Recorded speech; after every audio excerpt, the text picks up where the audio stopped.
and welcome once again to Diane Writes. How is everyone doing today? Hi James, always first in the chat, which is pretty awesome. Good to see you. Hi Amélie, ça va aujourd'hui? Yeah. Kajitan is in the house. I'm pretty sure I'm pronouncing that wrong though, and I'm pretty sure I've been pronouncing it wrong the whole time, so correct me. Okay? Correct me, Kajitan. I would like to know how to do it right.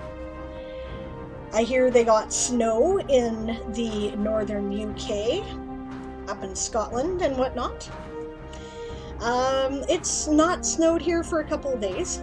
We did have a good snow, and then it's been cold and sunny since then, hovering somewhere around -11 Celsius during the day, which is pretty normal for this time of year. I'm kind of enjoying it, actually, because A, the sunshine is great, and B, I feel like we haven't had enough of this cold to make our ecosystem work properly, so it's kind of nice that it's actually working again. It's good. Yeah, the snow was in all of Europe this week, says Emily. We had strong wind directly from Siberia. There was a cold snap that came down North America too, and we kind of got the edge of it here in the western province area kind of thing, but not really bad. Then you start to move more central, and it got really, really cold. It was very cold in Edmonton this week, so oh dear. James says, had a bit of a rough day with Google Docs going wrong. Everyone seems to be getting it today, feeling rough, but it's nice to feel welcome. Yes, welcome, indeed. Kajitan says, how's Poland? A day without private TV stations because they are protesting against a new tax proposal, which will be a way for the government to silence media which are against them. Emily says, yes, it's nice that we're all in it together for once. Yeah, I guess so, eh? A long I. So, long I. Kaitan? Would that be more accurate? I do want to get it right. I don't want to just keep calling you something that's stupid and anglicized. Kaitan. Okay, I will remember that. Cool. Like Yeti. Kaitan. Okay. Alright, can do. That's actually pretty straightforward. I pronounced the Polish J as a Y. Okay, cool. Alright, excellent. Thank you for correcting me of that. Past a rate of 1. Karin wanted to raid me, did he, Natalia, but I wasn't up yet. Good to see you, by the way. Welcome. Before we get started, guys, I did see her sing something. I see a song called Orange Crush. I don't think I know it, James, so I'm not going to sing it on this program, but I will check it out after, and I will try to get it together for Sunday, if that's okay with you, because I don't know it. So I don't like singing songs I don't know, because I sound ridiculous. But Emily says, my father's family is all from Poland, and my grandmother tried to teach me how to pronounce the names of my ancestors when I was doing genealogical research, but it's very difficult. Okay, thanks, James. How is the Flash challenge going? I'm almost done. I'm still, I'd like to include a section on my character's old age, but I'm running out of room in terms of word count. It's pretty normal experience for me. I mean, I published the article already, and, I've sort of submitted it, so it's not like nothing's going to get done. I just want to include that section. I'm thinking about doing that tonight. Oh, is there another challenge on? Wait a minute. I was talking about the community challenge. There's a Flash challenge on? Did I miss it? I'm going to look now. This will be in the World Anvil blog, right? World Anvil blog.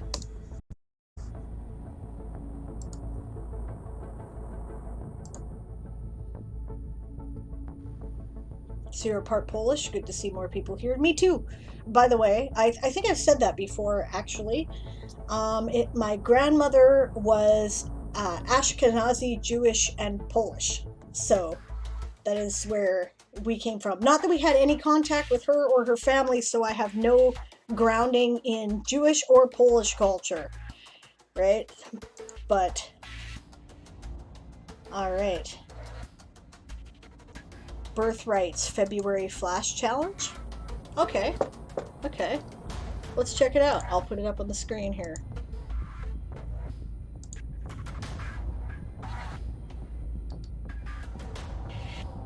Oh, this is great. I got something to write for this. What traditions do the cultures of your world have surrounding the births of their children? Tell us about them with the tradition template article. The Flash challenges have also joined the prompt feature, so from now on, everyone will submit their articles by creating them through the prompt feature. That's cool.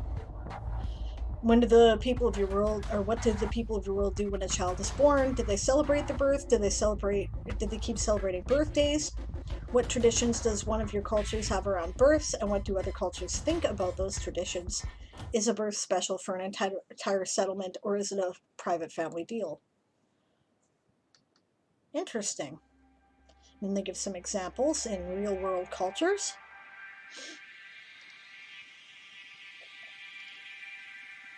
Maximum 1,500 words. Yeah, okay. Submit by the 17th.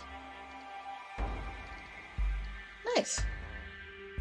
Okay, sure. I got a couple of ideas for that, actually, because I have thought about the birth customs around my elves and my orcs, so I could do one for either, actually. That's pretty great. I haven't done anything with it yet. I just found out about it, but that sounds like a cool idea, and I definitely will be doing something.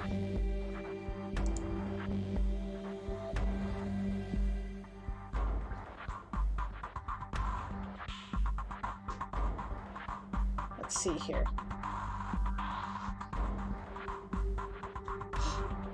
Yeah, blog and prompts. Birthrights, okay.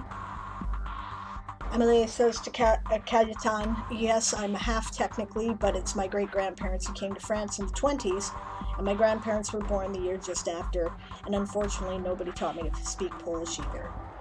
Yeah, hey, us Poles get around, actually. There are a lot of people with Polish ancestry in Canada, in my area of Canada in particular, so.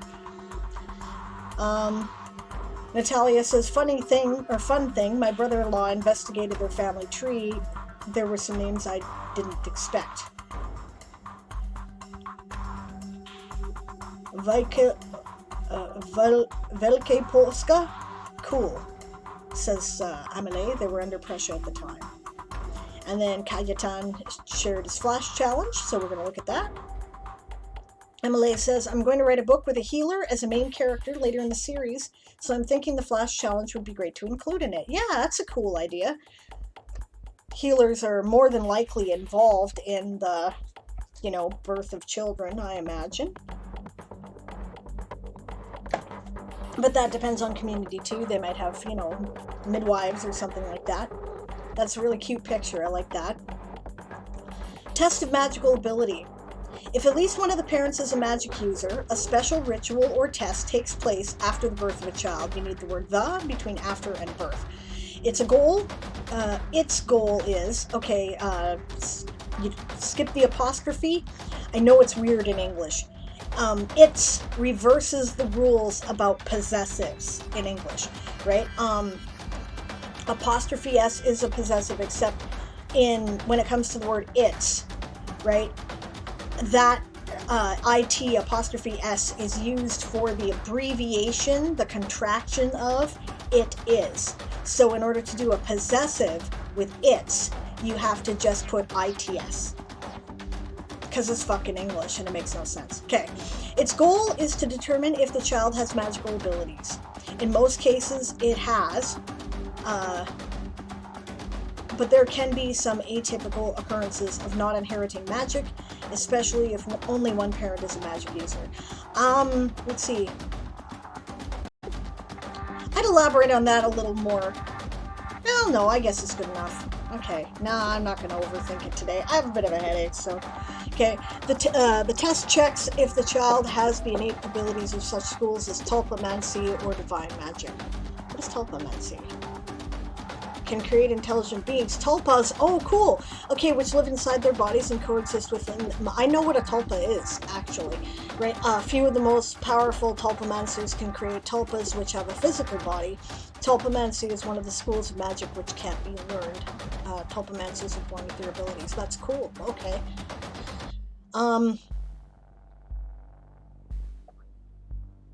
Yeah. Shondar creates sort of a tulpa as one of his earliest major magical accomplishments, and then that gets him recognized as a potential pilot and he starts getting trained. So I don't call it that in the book, but I know what the concept is, so that's cool. Execution. The test is done by a certified magic user. The child is put on a table, and the magic user, known as the celebrant, lays their hands on its belly. Lays the child's hands on its belly, you should say there, because otherwise we're like, are we talking about the celebrant or are we talking about the child? In that moment, the magic user scans the child and checks the level of magical energy in its body. If the baby has enough energy, the celebrant puts their hand on the child's head. This way, they are checking if there is a tulpa present in the child's brain.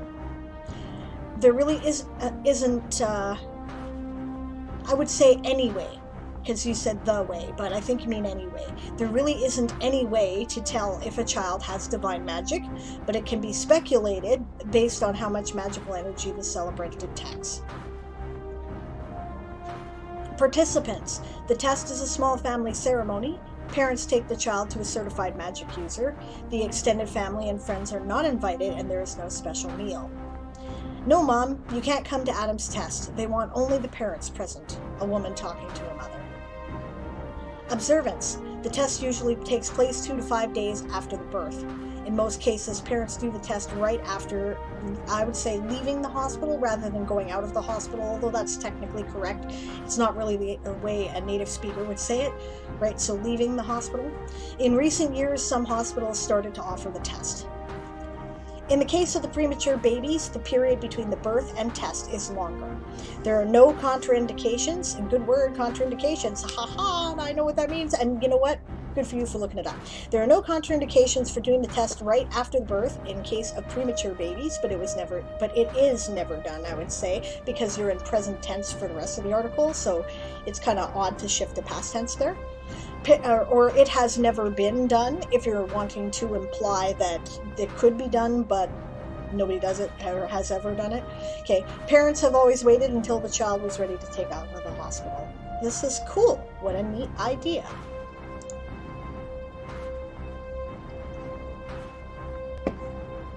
Thank you for sharing that.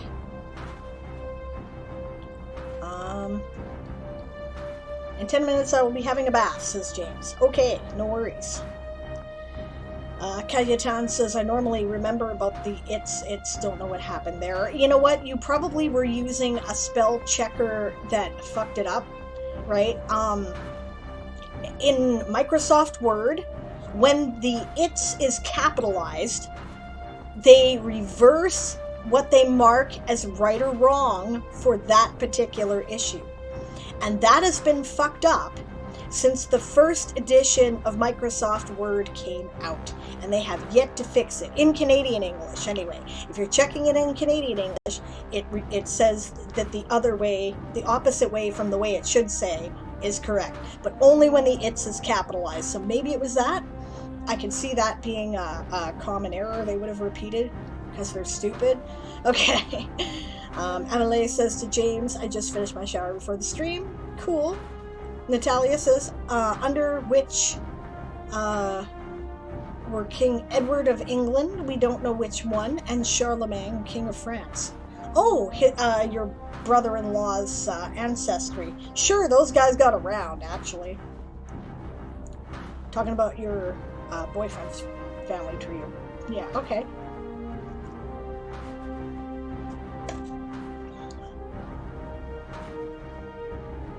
Okay. And then Cayetane says, no, celebrant puts his hand. Ah, I see. Okay. But could it be her hand? Because parents? Just curious. No, it's neat. I like it. Okay, before we get started, I would like to draw your attention, if you have not heard yet, there are a couple of Anvilites who have some awesome Kickstarters going on, and I would really like to, kind of shout them out because they're cool, and, we support each other in this community, right? So, as soon as my... Okay, there we go. There it is. There we go. Thingy comes up.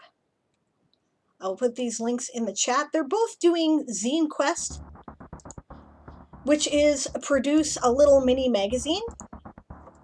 This is Time Pool's project. This is in the same world. This is in their Anomalies, Parks, and Recreation.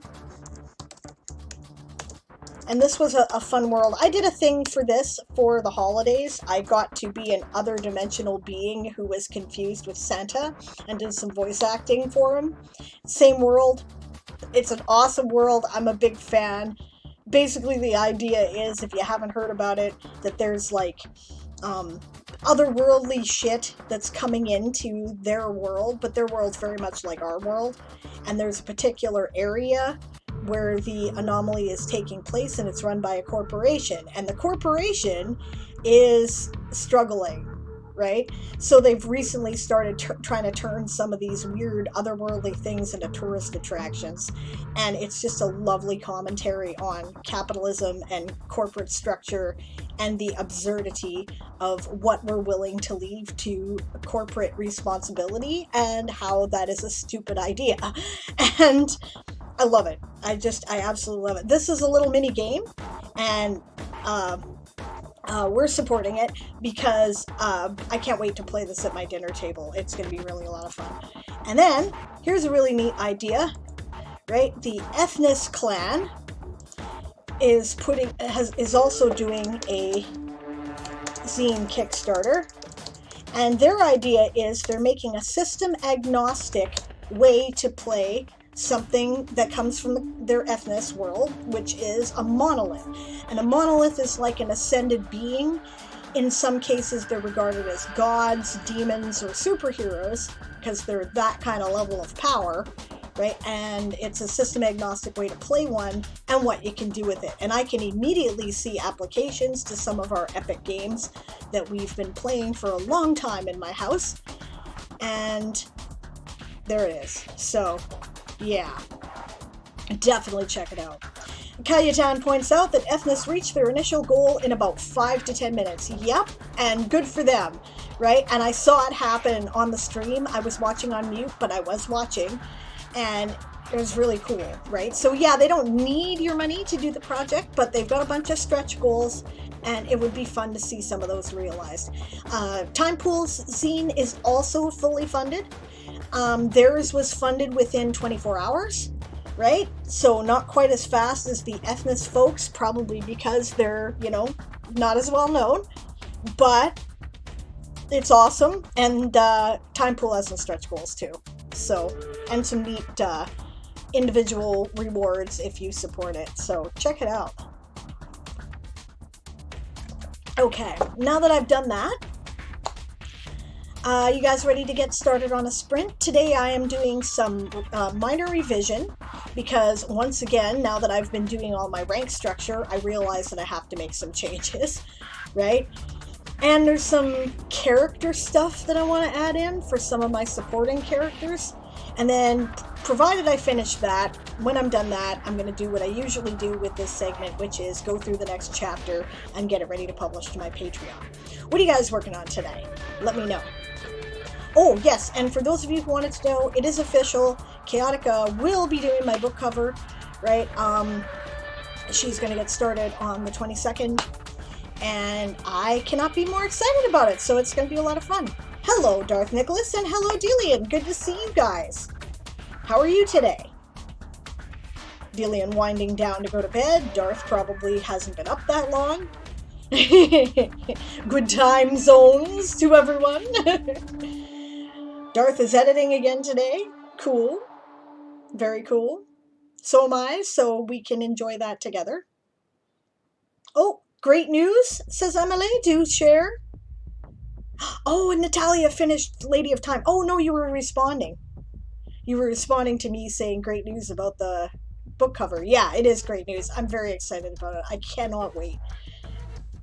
I've I've been wanting a cover for this book for a very long time, and I have met some great artists who have drawn some excellent stuff for Toy Soldier Saga, including Aaron Sedal, who did my cover picture, right, and the bit that I am currently using for the placeholder cover for A Few Good Elves on manuscripts. But for one thing, his style is a bit more of an animated, cartoonish style than I envisioned for the book cover. And the other thing is that a book cover requires special consideration.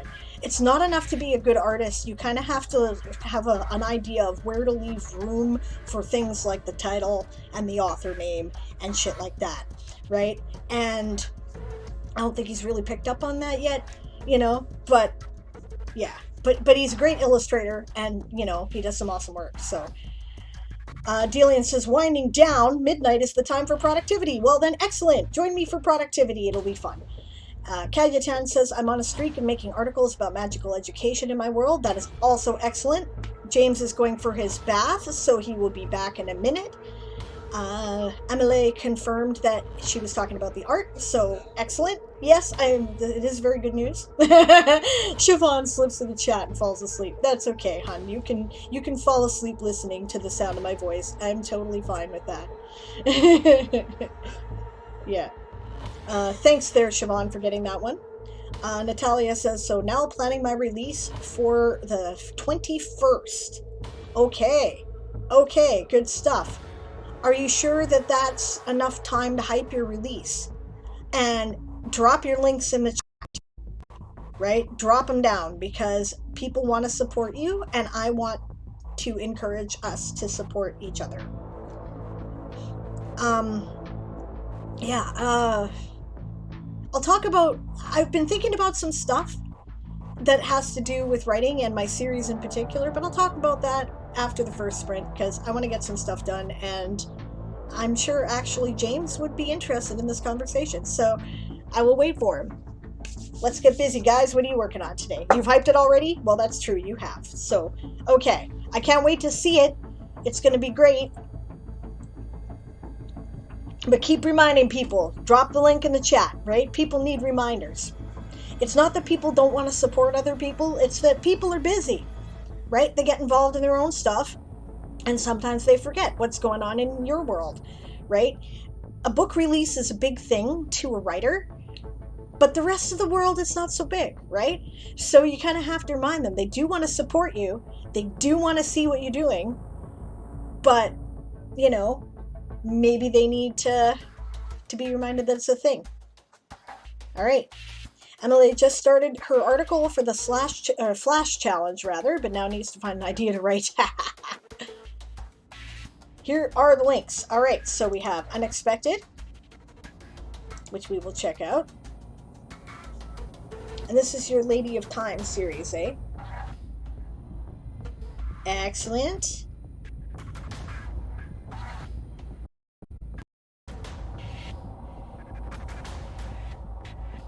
Interesting. I see no Amazon. Cool. Good for you. And there's Book of Secrets. Slash challenge, says Delia, and suddenly things turn dark.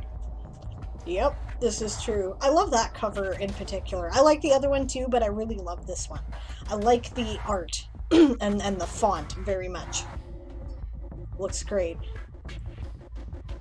All right, cool. Let's get some work done. I am going to... First, let's make sure... Oh no, I'm not in the right world, so I better switch. I was working on stuff for Game of Tomes yesterday. I finally finished uploading all of the stuff, all of the videos that I need to put in the 2020 article. So that is finally done. And I am going to be working on the article over the next couple of weeks. It should be done. So, and I'll move all the stuff from the the stuff that was directly related to the events of 2020 off of the main Game of Thrones page, and it will be a sub article, a child article of the main Game of Thrones page. And I'll probably do that with every year. They'll all be military conflict articles, and I will summarize the events that occurred, right, in each year's, on and off camera. So it'll include the role play as well as the totals. And I think that'll be a lot of fun. I'm going to link James's story to it. And I'm going to, if you'll permit me, Natalia, link your character articles to it. If you would spot me those links again in Discord, I would really appreciate that in like a direct message or something. And then I can put them, say in the sidebar as related articles or something. And that would be really cool. And I'd love to do that with anything else that anybody produces coming out of the 2020 Game of Thrones. All right. Back to work.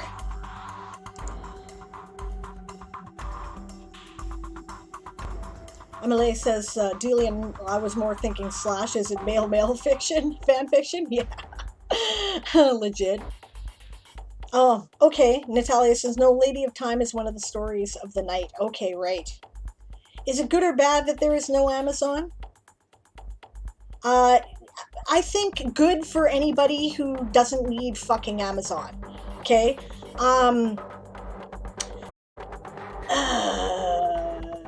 Okay, like most independent authors, I have mixed feelings about Amazon. On one hand, Amazon has quite frankly made it possible for the independent writer to flourish, but they have predatory business practices on every level, and not just their warehouse workers too. They take advantage of us authors as well, right? They fix prices, they make it impossible for people to charge more than a certain amount for a book, so it doesn't accurately reflect the amount of income that we should be making on it, right? They make it more, because they're fixing prices, they make it more difficult for publishing houses to flourish, which is one of the reasons why a lot of minor publishing houses have closed, because they can't afford to charge the prices that Amazon wants them to charge and make a profit. They don't do enough to protect the downloading and piracy of books, right? And they apply their standards of content unequally, right? For instance, they have a policy of no incest in books, but they don't pull Game of Thrones, right? So, anybody who can make it without them, great. I can't, I still need them. It sucks, because I'm poor, right? So, Natalia says, Amazon rejects my books because of taxes. Gotcha. Yeah. Oh, and thank you, Natalia, for doing that. I appreciate it. Stretch is here, just busy doing stuff. Okay, Stretch, thank you for being here. Natalia says, I write the shorts, which are separated into groups of 3 to 2, and edit them the next day, because she's like a machine. All right, let's get started on our sprint, gang. Like I said, I'm going to be doing a little bit of minor revision, and I'll see you in 15 minutes. I'll check in from time to time, but let's go. All right.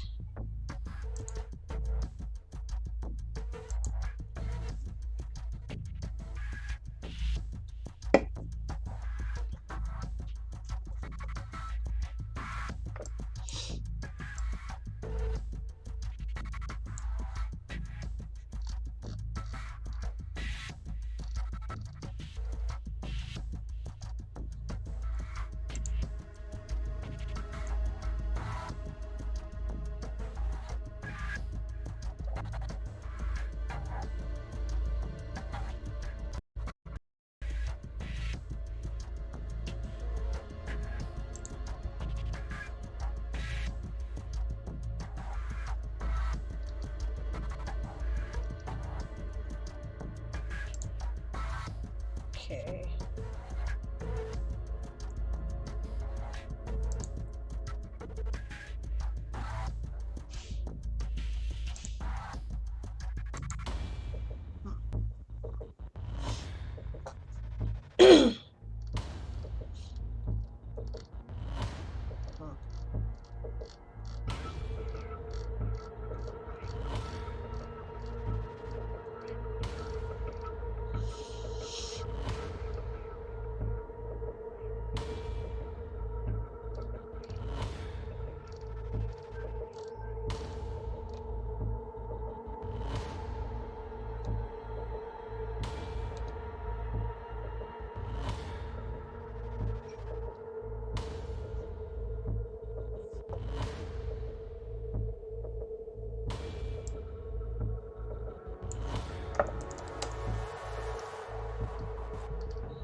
Alright, that's the sprint.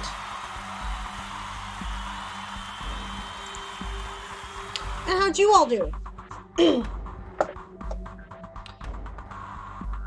Emily says, I've heard another independent author say that Amazon very easily puts LGBTQ plus fiction into the erotica category, and then it's very difficult to be visible. Wouldn't doubt it for a second. Natalia says, also I'm busy with editing Book of Secrets and Nova Babylon, and she provided a link to her website if you want to keep up to date. Moonflower redeemed a 15-minute brainstorm. Okay. Hey Daz, good to see you. And hi Moon, also good to see you. Siobhan says, hail, my gang's all here. Hail, hail, my gang's all here. That's awesome. Oh, and yeah, awesome. So how are you guys today? Moon still hasn't slept, so I probably made 0 cents in the one-shot server. And James is back. Welcome back.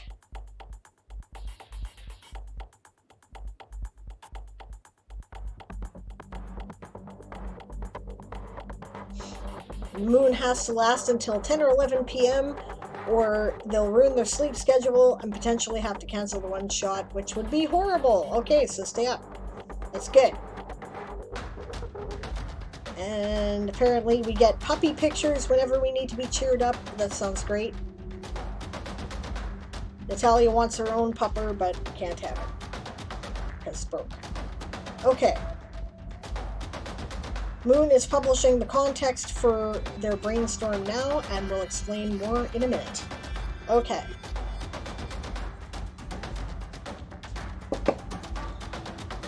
Emily says, I have a question. Do you think the Flash Challenge would include ceremonies surrounding the conception of the baby? I want to talk about it since it's going to influence what they do during pregnancy and then the birth. Yeah, absolutely.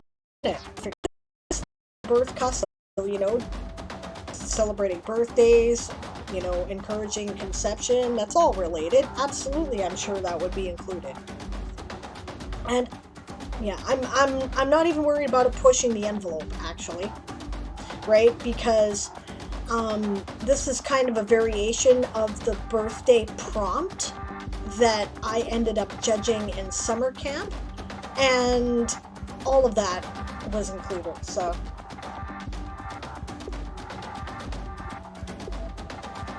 okay, so here's the context, right? So since it's a 50, we'll look at it as soon as the break is done.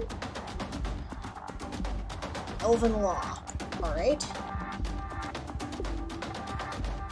So I had a thought about my books today. It was an interesting thought, right? And I wanted to wait until James got back to talk about it because I thought he would be interested in this, right? I was watching a documentary on Tolkien, right? And they're talking about how, you know, his writing is very influenced by the fact that he is English, and his hobbits are basically Englishmen, right? Only shrunk small, right? And particularly Midlanders, right? And I was thinking about it, and I realized that my elves are Canadians. Right?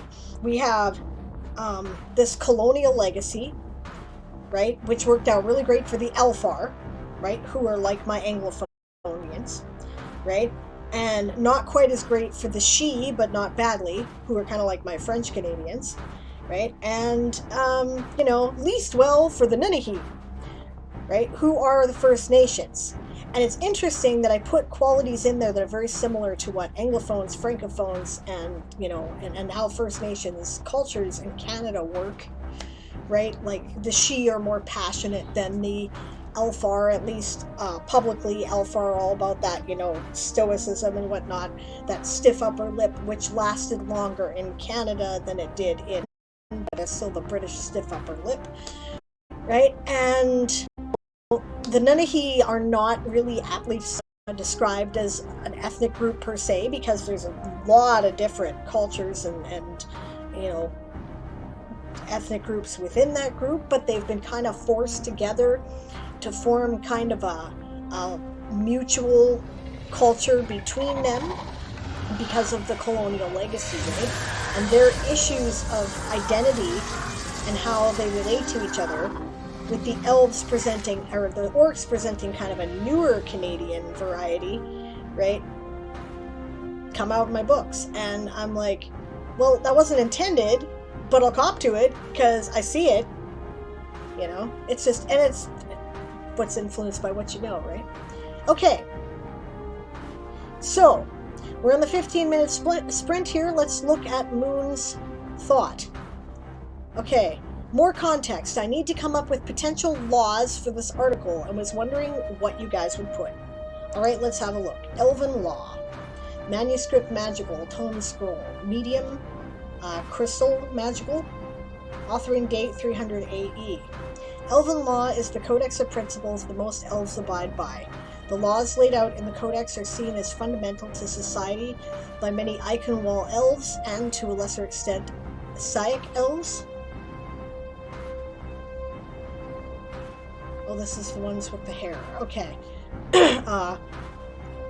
Qatar elves view the codex in a more religious sense, seeing them as divine laws must never be broken. Elven law includes many different types of decrees, each type in its own section for the most part. These decrees range from moral guides to traditions and rituals to punishments permitted for, or prescribed perhaps, right, for breakers of the law. Crystals are palm-sized pieces of Eikos, solidified magic, that contain the text of the codex. Speaking the name of a specific part of the codex, section, or law, while holding the crystal to the left eye, will allow the user to read the text of the codex's part. Doing the same with the left ear will have the codex's part spoken to the user. Yeah, okay. Performing the motions while saying the phrase, Kamometanomic, literally translates to I invoke law, will have the entire codex be either spoken or visualized. Okay, so in order to understand what laws you're going to include here, first of all, my question is, this is a code of laws for all elves. Who made it, right? Who decides what the law is, right? Secondly, how many laws are going to be applied to all elves, right? Do you need like an extensive law code, or is it more general principles, right? Is it more like Hammurabi's law, and that there's like, 10 things that or the 10 commandments or whatever that you're supposed to do or not do, right? Or is it more like, our modern code of law, which takes libraries to cover and has subsections and is largely dependent on precedent, as well as ultimately English common law as its start. So that's kind of where I need to go, right? I need to know that information, so.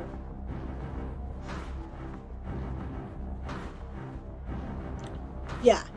How many laws are on the books? Okay, and you don't know how to pronounce it, so don't worry about mispronunciation. Cool. Yep. Yeah, documentarists have made that observation, actually, Stretch.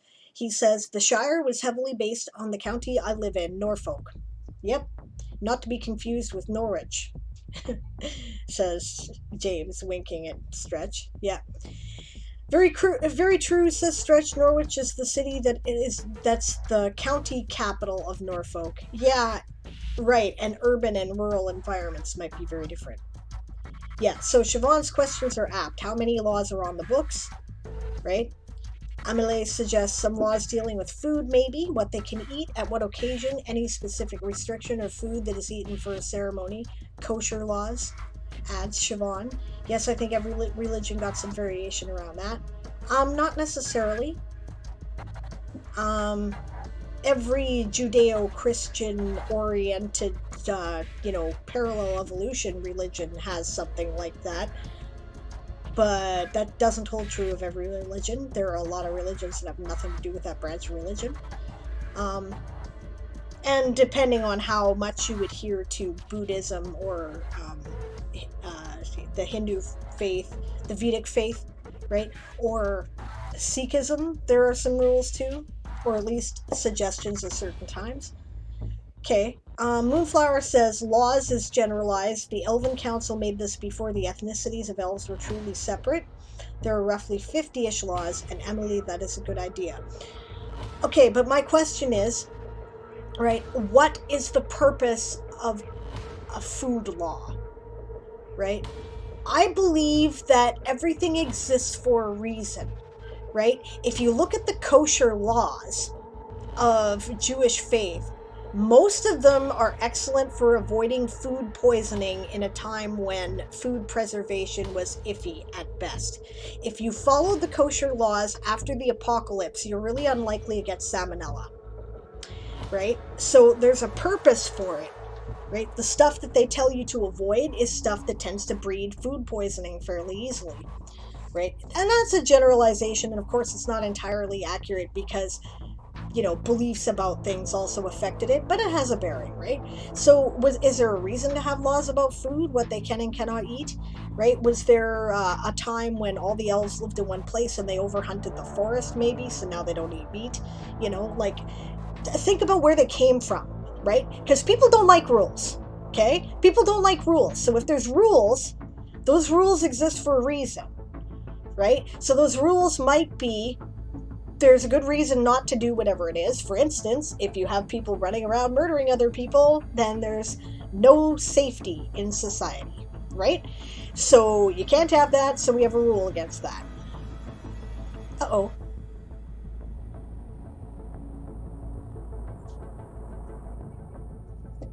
Okay, are we back? I think I might have lost the stream there for a second. Okay.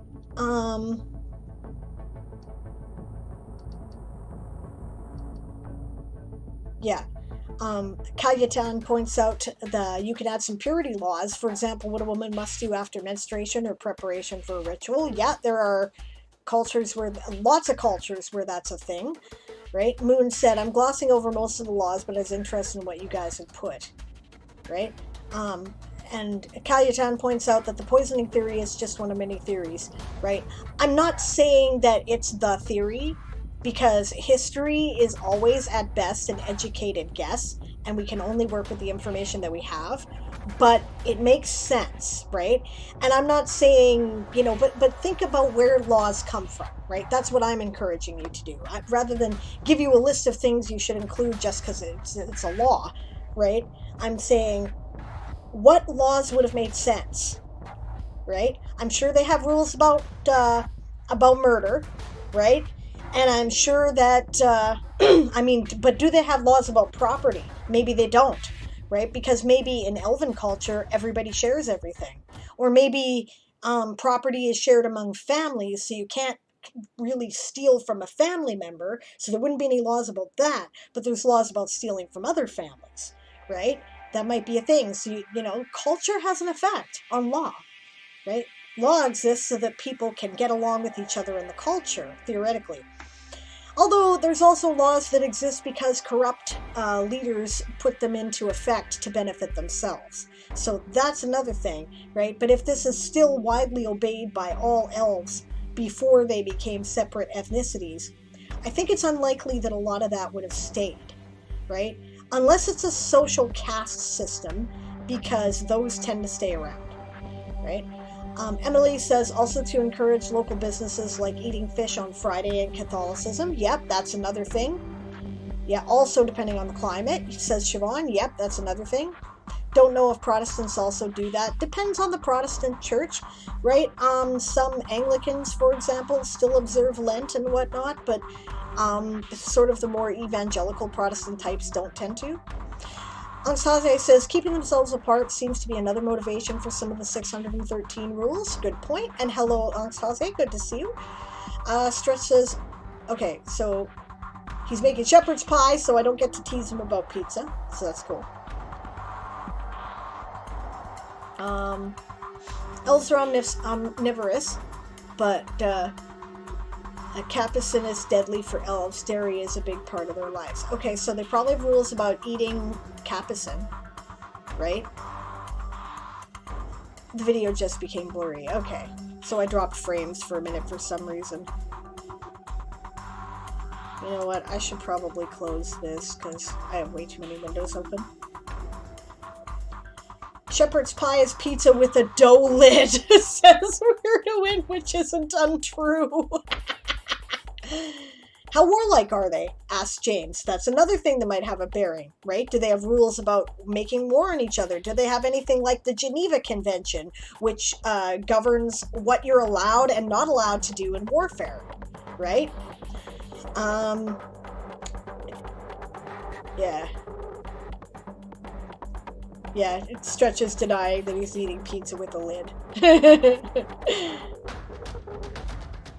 Yeah, I like shepherd's pie, so... Yeah, not very, points out Moon in terms of how warlike are they. So, if they're not very warlike, they're unlikely to have a lot of laws about war, right? They wouldn't have thought about it. Yeah, Sable is talking about religious rules, the chat is talking about pizza, says Kayuchan. Good point. Another idea, sumptuary laws, says Amele, saying what kind of clothes they can wear, and if some are only for nobility, priests, warriors, etc. Oh, I see we've got a boost the stream challenge that just started.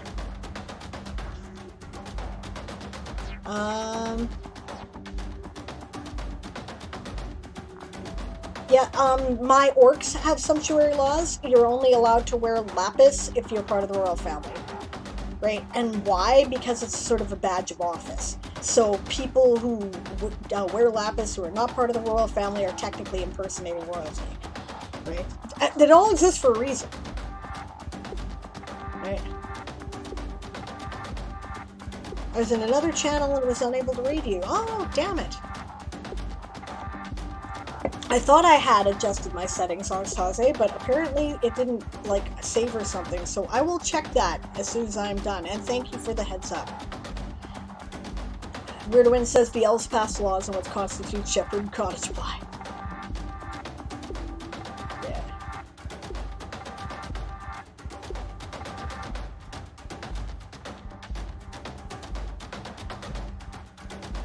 Won't suggest what again on Saze? I don't recall saying anything critical.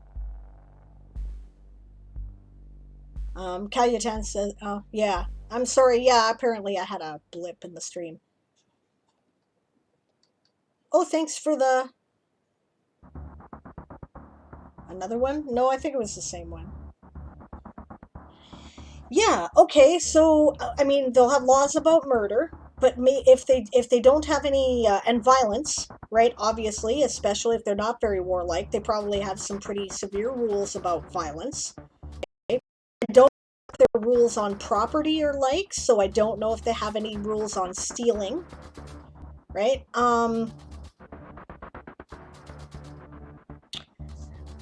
Let's see.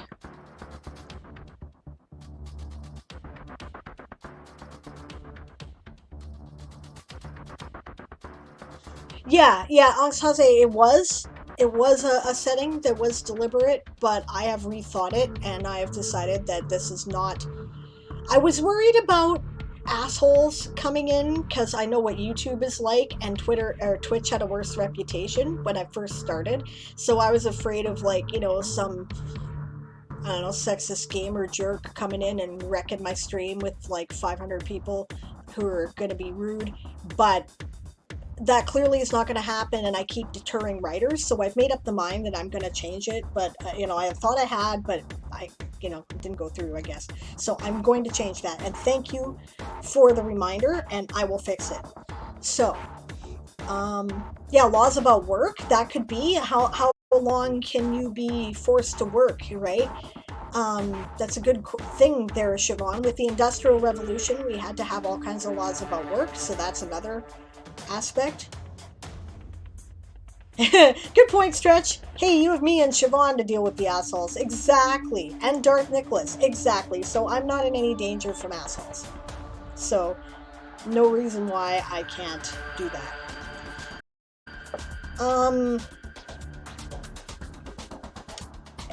Are there rules about how different social classes can interact with each other? That might be a thing. Right? How about the way they treat their environment? Do they have environmental laws? They're elves, right? Elves are traditionally people of nature who value the forests and stuff like that. Is that part of their thing? Do they do that? They probably have rules about what you know, whether you're allowed to cut down trees or where you can set a fire, right? James, yeah, what says what age starting work full time and how long is acceptable in work? Yeah, labor, related labor laws, right? Do they have ideas about the role of genders? There may be laws about that if they do, or it may just be social custom that is enforced by, you know, people tisking people who don't conform. Yeah, there's another one. Angstase, great suggestions. Age of consent, majority, sinning. Yeah, exactly, right? How old is old enough to decide what you're going to do with your body and in what ways, right? We have, you know, and sometimes they don't always make sense, right? Canada makes no sense, right? The age of consent is 16, right? Then, you know, and you're allowed to drive. Oh, good night, Natalia. Thanks for joining. Right? So yeah, so there's different things about that, right? Yeah, laws of inheritance points out Daz. Yeah, another good one. Right? Emily says laws, strong recommendation about helping others if they're in danger or need. Yes, that's another one. If someone is drowning, is it mandatory to attempt to help? What if someone faints in the street, begging for food? This is an interesting point, right? Canada and the United States have different rules about this, right? In the United States, you are not obligated to help someone, right, if they're in trouble. In Canada, you sort of are. There's a crime you can be charged with, which is called depraved indifference, right? If you, you know, watch someone drown and make no attempt at all to help them, you could be guilty of depraved indifference to human life. And that is a crime, and you can go to jail, and it is a crime of violence, right? So, yeah, these things do matter. And why does it exist here, but not in the United States? That's cultural. Right? In the United States, they're very much about, you know, self-sufficient individualists, right? And here in Canada, we're about surviving the winter somehow, right? So, you know, there's reasons for these things, right? I'm not saying either's right or wrong necessarily. I know how I feel as a Canadian, but maybe that didn't make sense for the United States, and that's okay, right? Different cultures will have different ways to look at these.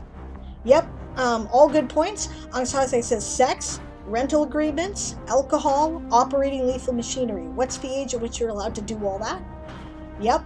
And we have different rules. You're allowed to kill people, sign up to die for your country and kill other people in this country before you're allowed to vote for who's in charge of it, which you're also allowed to do before you're allowed to decide how you want to wreck your body. Right? You can kill others before you can kill yourself. Oh yeah, and operate a lethal machine. Right? And you can die for your country before you're allowed to decide who's in charge of it. This makes sense to me. Oh, thank you. Yes, okay. Yeah, death and taxes, says Daz. Weirdwin says hunting licenses for orcs, goblins, etc. Yeah, sure. Under what conditions are you allowed to kill the enemies of the elven people? I don't know if, you know, orcs and goblins. I know that orcs aren't the enemies in your world, but you know, who is, right? Yeah, in France too, says Amélie, non-assistance à personne en danger. Non-assistance, danger, right, rather? Okay, non-assistance to people in danger. And I think the UK also doesn't have it. Well, that could be that we get it from our French cultural heritage then, right? Remember, this is a bilingual country, and it was a bicultural country for, well, tri-cultural country for a long time, as I pointed out, right? Yeah, is it gendered or birth orderist, asks James. Yeah, good point, right? In terms of who can inherit property, yeah. Weirdwin says, depends on state, Sable, can be charged with manslaughter here. Glad to hear that. Yeah, you know, but in different places, that's not necessarily here in Canada, so it's interesting. Right? My last was about inheritance, says James. Yeah, I thought so. Yeah. Okay. Thanks, Anastasia. Yeah. Some U.S. states do have depraved indifference. Okay, yeah, but you know what I mean, right? Kayetan says, what do you mean by lethal machine? Guns? Automobiles? Yeah. And English common law considers it to have a duty of care, but common law is hard to cite.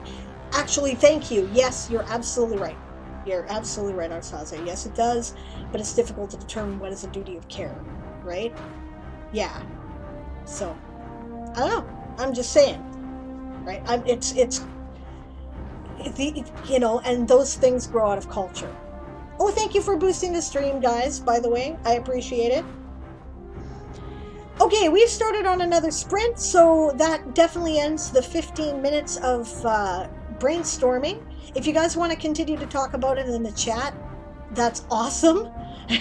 Moonflower says, okay, that was a lot of high-speed listening and typing. Cool. I hope it was helpful, right? And what I'm going to do is put on my break sprint timer. Yeah, I went over because I started late. Yeah, thanks. Yeah. So I'm going to put on the break sprint timer now because I need to take a bio. And I will be right back. I'll join in on the sprint when I get back. Please feel free to use it as a sprint timer. And the rain skitters along, resumes the reformatting of several articles. Excellent. Right? Anastasia says, and I think you're probably right. My intuition is that the Anglo depraved indifference falls out of duty of care, but I lack citations. I think you're probably right. I don't know either, but it feels like that would make sense. Yeah, no problem there, Moon. That's great. Moon says, yeah, I'm not donating the extra brainstorm things for overflow time this time. I'm at a good number. Excellent. I'm glad we were helpful. I will be right back and see you in 15.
Alright, I'm back and working in the background.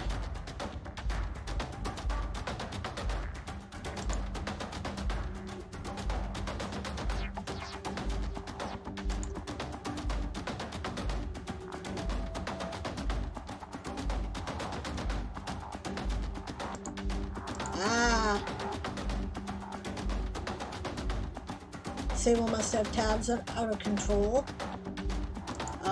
Legit, actually.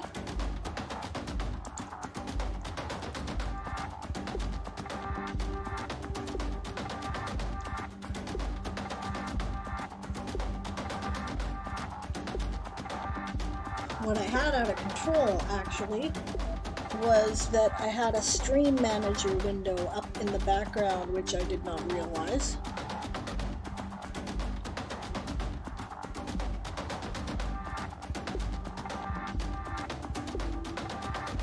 I still have Medieval Fantasy City Generator up in the background too. That's probably a big one.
Hopefully that'll be a little easier on things.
That's the sprint.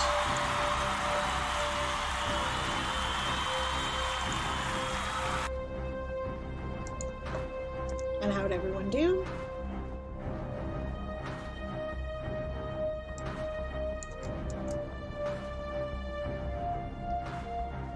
I'm going to keep the break timer up so that we keep things like running on a smooth level. Guys, I have been getting a lot of drop frames today, apparently, so if the stream is having problems, it's probably not entirely you. But I understand that the UK is having more problems than the rest of us, which is kind of shitty.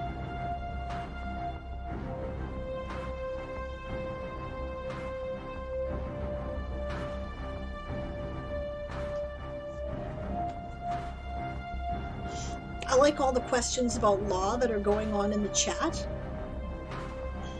I'm not going to repeat them all at the moment, but if you kind of got it on in the background, you may want to check out the VOD at about this point and scroll back through either the chat or, you know, the YouTube video where the chat window shows up, because it's been showing up in the break, and there's some really good points there.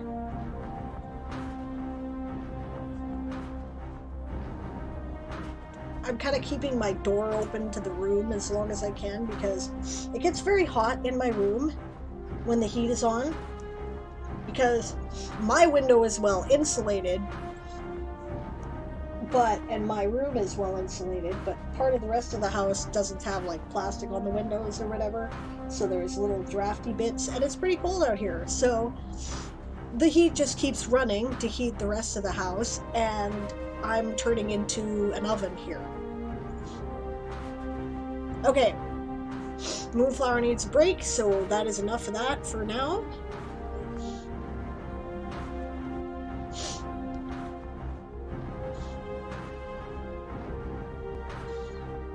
Brexternet suggests Anastasia in response to the UK stuff. Wow, I've typed or copy-pasted every single suggestion. That's excellent. I'm talking about other people too, though, who might be thinking about the laws of their world or their country or culture, because there's some very good stuff that's come up. I haven't really laid out most of my code of law just within the military, right? Different cultures will have different laws, but there will be a common thing. Same thing happened to Amelie. Yeah. No doubt. Okay, you know what? I'm going to be right back while the break timer's going here, because I need to take an allergy pill, apparently. Just a sec.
Alright, I'm back.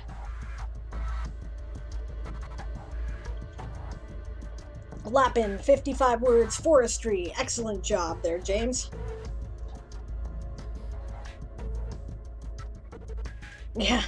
Weirdwin says my office is best heated room in the house, 25 degrees Celsius here at the moment. Yup.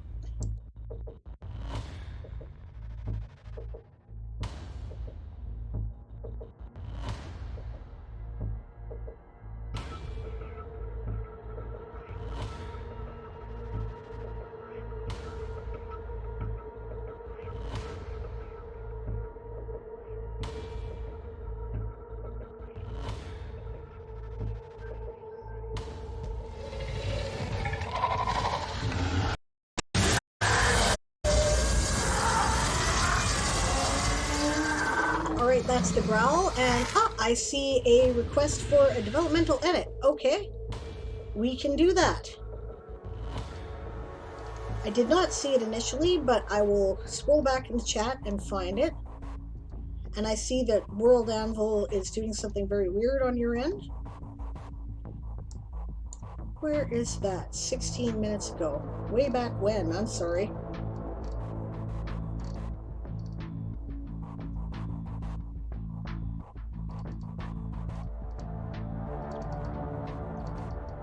For some reason on this computer, it will not let me click on the thing in my activity feed, so I have to click on it in the chat. Could I get you to put that link in the chat again for me, Anastasia? I'm sorry, I cannot seem to find it in the chat, and it will not let me copy and paste it. Oh, Dimmy has been playing today, says Stretch. Noticed something earlier. Thank you very much. Great, let's go do it. Yeah, I noticed something actually which I thought was really cool on the World Anvil today. Go to the sprint screen actually, so that if people want to keep doing sprinting. Oh no, don't be sorry at all. No, that's great. That's what we're here for. Happy to do it. Okay. Right, but I'm gonna show you guys something which I thought was really neat. Where is it? Okay, check out this draft article here, provided that it shows up. Look at this. I love this. This bar across the top of the screen. This is awesome. Draft. Public settings. I can edit that right here with this magic little pencil. And then all right at my fingertips. Edit organization, so I can edit this article. Dashboard, which means I can go right to my dashboard. Or edit world. Normally finding this edit world is such a pain in the fucking ass. Right? It's just such a pain in the ass. Right? But here, no problem. It's right there now. It's right there on any one of these screens, which I think is amazing. I don't know if that does it when it's not a draft or a private article yet. Why don't I find out? This one's published. And then we will have a look at Anastasia's, yeah, and it will. So if you're in the World Anvil, you get this bar across the top. I think that's awesome.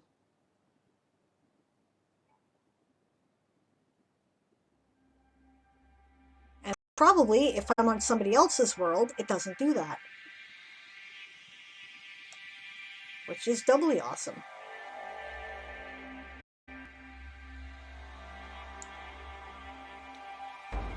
I like that. I like that very, very much. That's an update that I can really get behind. All right, let's look at Anastasia's work. You're looking for developmental edit. Okay. Oh, you said look at this, and the stream froze. I'm not in the mod view. I'm in Twitch Studio, which has the chat and the activity feed, and I can switch between screens, and it shows what I'm running basically, right? And if I put anything else up that might have my video, including the mod screen, somebody else's Twitch stream, whatever, then you're gonna get that, you know, dragging thing. Thank you for boosting the stream, those of you who have come to do that. Published has it too. Yeah, it's this bar across the screen. On a World Anvil articles that, at least if you're in your world, right, that Dimmy has added. This is great. You can, you know, edit the article right here. You can select, you know, your settings here, so whether it's draft or published, and probably whether you, right, you can go right to your dashboard and edit world on every major page like this, because normally, you know, yeah, I don't know, like, I know there's a switch on the dashboard somewhere, but I can never find it, and I end up having to actually open up my main world page and then go edit world, you know, but here I can just click that. Brilliant. All right, Anastasia's writing. Okay, so all right, so what you're looking for a developmental edit. What are the concerns that you have with it, so I know where to start?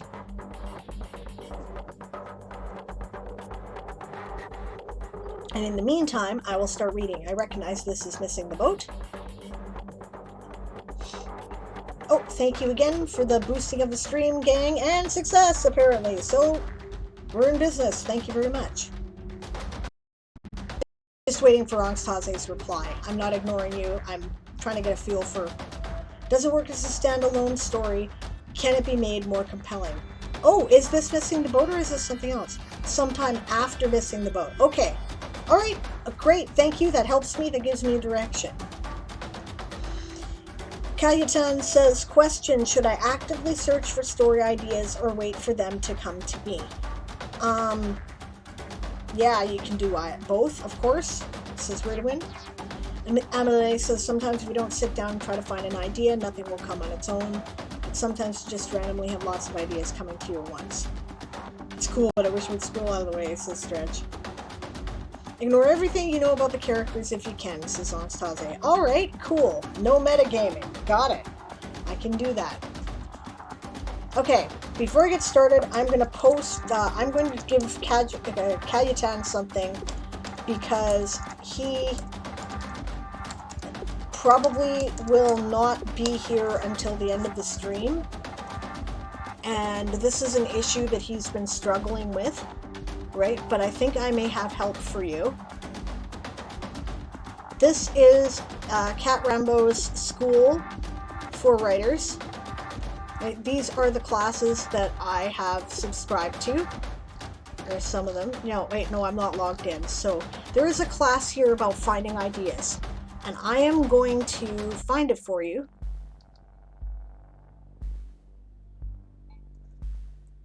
I think that might be it.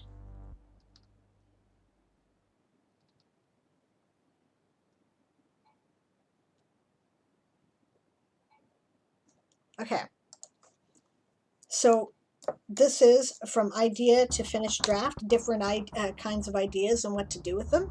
And this is writing your way into your novel. Right, where you start writing and then you figure out what you're doing as you're writing. So I don't know if either one of those would help you, but maybe they will, and I thought it was worth the suggestion. You can even edit articles which are mentioned in the article, says Siobhan. Oh yeah, I noticed that. That is the coolest thing, isn't it? Weirdwin says some of my best ideas have come from writing prompts on Reddit, and other great ideas waking up from dreams. Yeah, and some wonderful ideas from random noises my pet makes. Man, I tell you, like, you know, I've been thinking about your question about where to find ideas there, Kayetan, and I don't really know how to answer because I don't have any shortage of them. The reason why I'm the leader of House Lappin is because plot bunnies are my thing, right? Which is an idea that comes to you in the middle of the idea you're currently supposed to be working on that can be distracting. And then they breed, right? Which is why they're plot bunnies. So, you know, like... I had a dream the other night, and I woke up describing it. It was this whole space opera adventure thing, and I'm like, this would make a fantastic story, right? I don't know where ideas come from. I'm no help that way, right? But I've been thinking about how to answer your question, right? And this came to me, so thank you for bringing that up. Okay, so, new story. Sing in the Circle.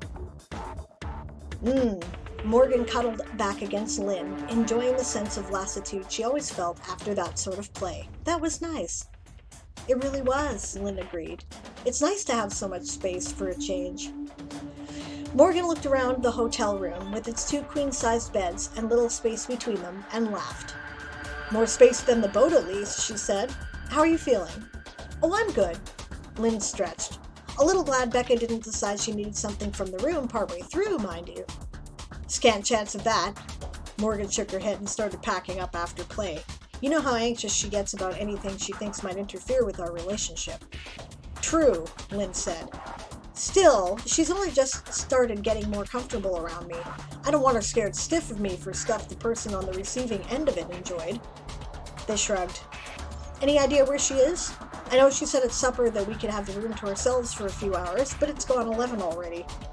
I'm not sure, Morgan frowned. I thought regular programming ended at 9. I know the gaming track did. Maybe the con suite, Lynn said. Shall we take a look?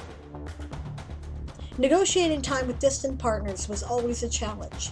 While Morgan and Lynn were digital nomads, living and working on a boat that didn't need to be in the same harbor 2 days in a row, their other partners were scattered across 3 countries. Events like this American science fiction convention were an interesting compromise of distance. It was far enough south the winter weather wouldn't catch the seashell in dangerous conditions, but still not as exotic as seeming a locale for Becca as somewhere like, I don't even know how to pronounce that. I've only ever seen the prints. I've never heard anybody say it. I feel like such an idiot.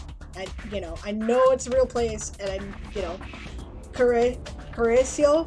I don't know. I'm an idiot. But I've only ever seen the prints. I've never heard anybody say it. I'm working class. Nobody goes there that I know. Right?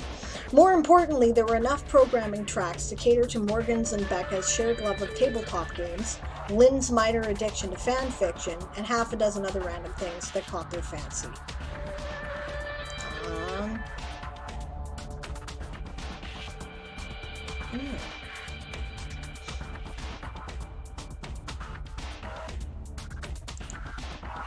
Okay.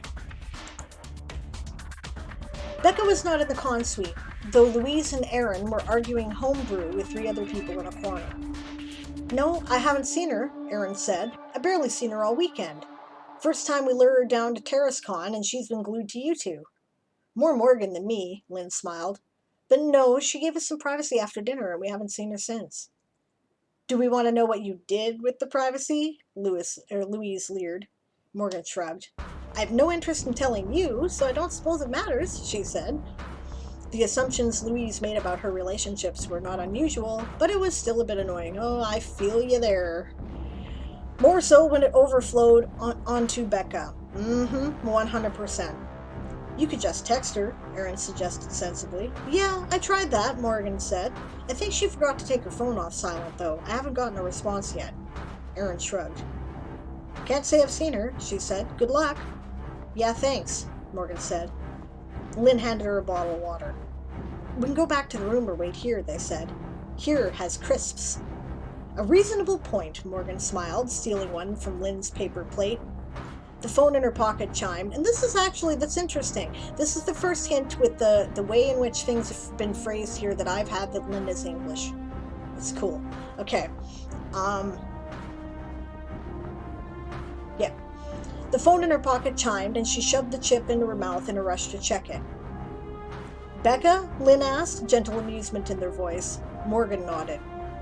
Yeah, she says she's in the Peachtree room, but she can come up if we need her. What, in the conference space? Lynn asked. I thought they were closed up for the night. Morgan had already fished out a crumpled copy of the day's programming grid. Huh, she says. It's marked Open Filking. What's that? Lynn asked. I mean, I suppose it's what Becca's doing, Morgan shrugged. Do you want to go down? Sorry, excuse me.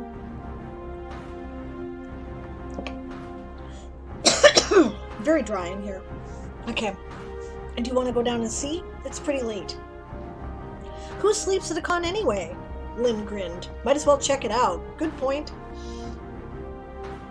I'm liking the very familiar way in which you're going, about the details of the con, because, of course, this being my crowd too, feels very familiar, right? The sound hit them before they reached the designated room. Oh, and I think you're doing a good job of introducing it to people as in-process world building. If someone hasn't been to a science fiction con, they're getting a feel for it, and nothing's confusing, so you're doing it well. Okay. The sound hit them before they reached the designated room. Guitar and voice, it sounded at first like an old John Denver song. The words became clearer as they approached the open door. I love it. Okay, I've noticed a trend in the Xena fan fiction. Our heroes are lesbians, friendly, and more. Meanwhile, on the show, they're all into bondage, shackles and leather, and sex on the floor. If these two trends combine, we'll get Mistress Callisto enslaving our heroes. The ratings will soar. That's good. Very well done. Lynn looked over at Morgan. She returned an I just got here myself shrug and peered inside. I like that. And I just got here myself shrug. I do stuff like that too occasionally, right? Gave him a look as if to say, stuff like that. That's well done. Yeah. Or the I'm okay fit the thin smile, the thin I'm okay smile. You know, right away what people are talking about. That's cool. I'm glad other people do that. The panel space at the front of the room was empty. Most of the chairs that had created neat rows for the audience had been rearranged into a rough circle, 2 and 3 layers deep. The singer was a large man with a graying beard. Most of the attention in the room was on him, though some people were working on various handicrafts as they listened. Off to one side, a woman had claimed an unused table for her beating tray. Not far from her, Morgan spotted Becca sitting in a chair along the wall. Morgan slipped inside, pulling Lynn with her, and made her way over to Becca. A few people looked up and smiled, greeting at their passage, but nobody objected. "What's this?" Morgan asked quietly, sitting down beside her sweetheart. "It's filking," Beck said. "Just the folk music of fandom." "I, Callisto, put Xena in irons. I hope you'll take Gabrielle over your knee. But why, Callisto, does Xena obsess you? You do it to her, but I wish it was me." This is cute. I like it. It's good film. From the far side of Morgan, what tune is this written to, by the way? Which John Denver tune? Because this is cool. If you're sprinting, that's the sprint. I'll be carrying on with the reading. Maybe I should check into the chat and see what your response is. Calypso. Oh, of course it is. Oh, this is an actual film. Of course it's by Tom Smith. Duh. Okay, I haven't heard this one, but I'm not surprised having heard Tom Smith's music. I like his stuff. He's funny. That's good stuff. It's very cool. You cited it at the end. Okay, awesome. That's great. I love it. I love it a lot. And I love that you're including that because, makes it very real to those of us who've been there and gives the feel to those who haven't. That's great. Also, well done on explaining the filking by having neither one of the viewpoint characters you've been dealing with so far knowing what it is, right? Also, I like the way you switch viewpoint characters in this story as compared to missing the boat. That's really neat. If you're wondering, so far, I don't feel the need for the previous story. I think you've delineated their relationship very clearly there, right? Obviously there is a trio of some kind involved, right? Without knowing anything about polyamory or the previous story, right? And you've mentioned that there are other casual partners around and that some people sneer at that, which is none of their fucking business, right? And yeah, no, I like it. And you'd also know that Morgan and Lynn are, together and that they were together before Becca was involved. And that's the dynamic you need. So that's pretty cool. I need an animal shelter for plot bunnies, says Anastasia. Yes, me too. Oh my god. I'll never get there. I'll never write them all. Kayutan says, just a little expensive for me, but I'll manage. You can take them one at a time. And also, if you do Cat Rambo's website, which is kittywumpus.net. Let's see here. I think this is kittywumpus.net. And you look at the classes, you can find a link where she does this thing where she calls it Plunkett Scholarships. If you cannot afford to take a class, right, then like when they give live classes or whatever, then you can get a scholarship. There's a limited number of slots. She's usually got 3, right? And for each class, and you can take one. All you have to do is ask. So, recommendation to everybody else who's broke, right? I have done it, right? And I will do it again, right? So the classes are excellent, and I highly recommend them. I've learned something every one I've done. I'm registered for about 9 different classes there online that I'm working my way through. They're a little cheaper than the live classes, but there are live versions, and you can get them for free, right? All you have to do is, say you need them, right? So, all right.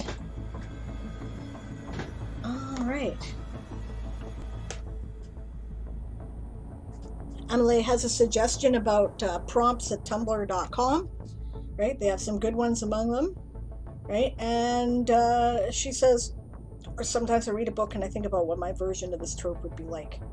Okay, I'm going to get back to the reading now. So, I was just looking to see. So. Ah, excellent. Okay, good stuff to know about the stipulation there and Tom's licensing. I might be in fair use, but there's a lot of quoting from Callisto. You know what? Generally, I think if you credit the song, most filkers don't mind if you quote their lyrics. In a way, it's free advertising, you know? But you might want to write them and ask, just for the sake of it. But, you know, filkers also tend to be pretty approachable. So, from the far side of Morgan, Lynn raised an eyebrow. Becca blushed. It's mostly not like this, she said quickly. You just have interesting timing, and that's also true. Yet Morgan smiled and patted her hand. So what is it like? She asked. It's just songs, Becca said vaguely. That's the dragon of productivity if you are working in the back doing sprints, so get back to work, those of you who are working. Okay. It's just songs, Becca said vaguely, about science fiction, or books, or movies, or computers, or cats. Ha ha ha! Yes. Cats? Morgan asked. Becca shrugged. There are a lot of cats in fandom, she said. They spoke quietly, careful not to interrupt the singer. He finished his song with an enthusiastic, Glorious. Wait, that's the other show. That's great. Yeah. If the song had been powered as much by enthusiasm as musicianship, there was no less enthusiasm in the applause. And okay, I will totally cop to the fact, you know, as a filker myself, that a lot of times the song is propelled more by enthusiasm than musicianship, right? The enthusiasm is part of the experience because this is the music of fandom. Not everybody, you know, a lot of filkdom has a reputation of not necessarily being the best of singers, but the songwriting is pretty awesome, right? So, and that's a fair critique. It really is. Present company not excluded. Anyway, right. When it died down, a younger woman with long red hair spoke up. The darker-haired man beside her had a guitar at the ready. I'm not sure Callisto would be worth any hell, she said, but when it comes to hellfire, I do have something. The tune the man began wasn't unfamiliar to Morgan, but his fingers were deft on the strings. Aha! Okay, the woman's voice was clearer than the Xena singer's had been too, as the first verse set up a story about somebody who had loved a singer who had made a deal with the devil. The redhead's voice only got stronger as she launched into the chorus. Into the fire lies the path that I must tread, for I swear or pull her from the flames or burn there in her stead. Her gentle rest I could have borne, but now the price I know. Into the beast's eternal grip I cannot let her go. I don't think I recognize this story, Morgan whispered to Becca. She shook her head.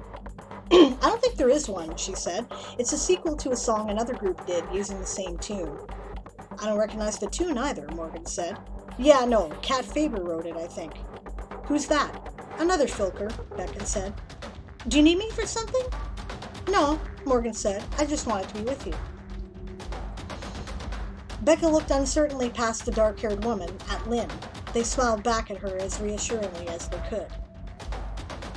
I know, Morgan grinned. I'm greedy, but who can blame me for wanting both of you while I can have it? Becca still looked worried. Becca, Lynn said quietly, it's okay. Thank you for giving us that time together earlier. We did need it, but I don't want to shut you out either. I like you, and I like you two together. Becca nodded.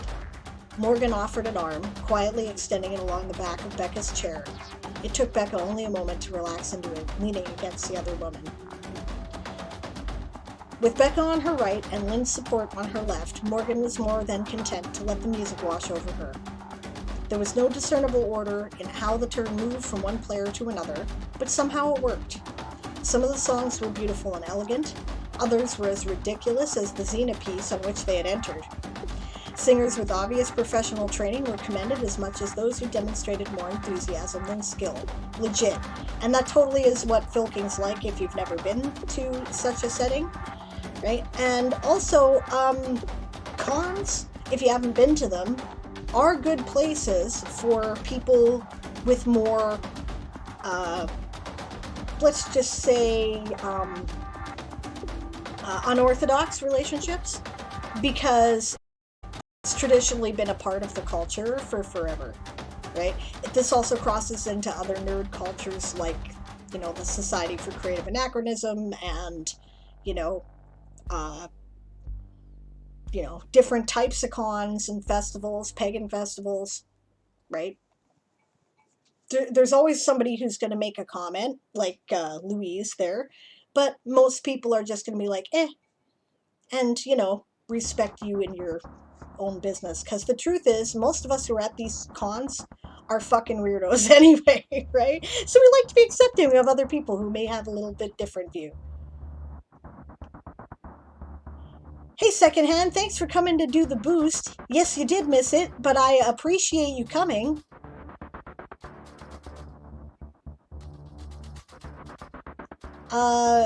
Stretch says, if there's time, could I post up a link to see if you think the blinking in the cover pic is irritation or a potential trigger at all, please, Sable?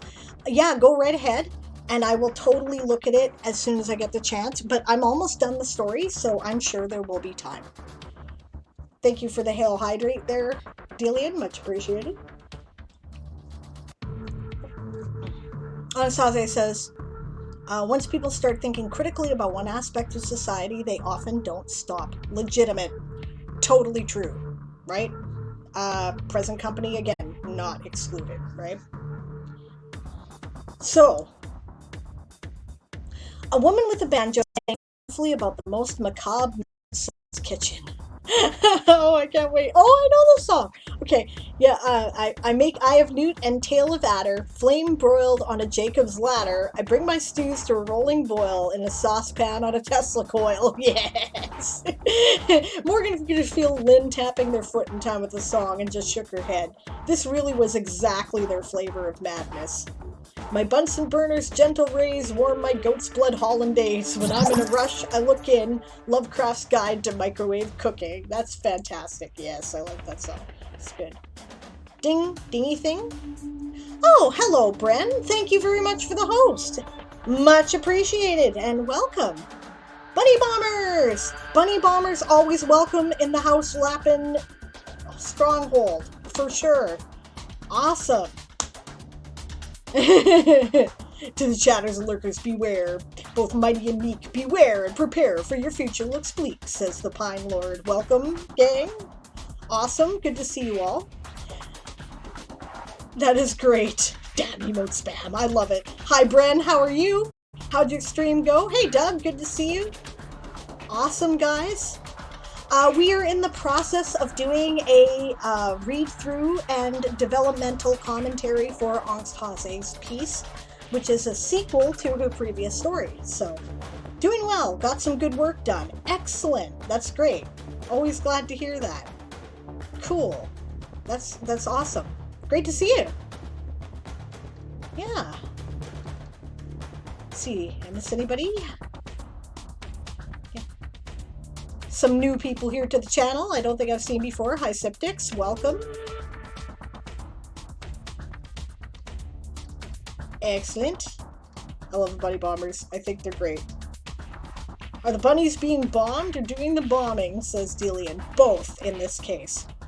Right? Because on Brenna's channel, it's all like, bunnies are the theme of her emotes. Right? And of course, right? I'm the house lapping over there, right? So the bunnies are bombing the bunnies. It's kind of fun. Yay!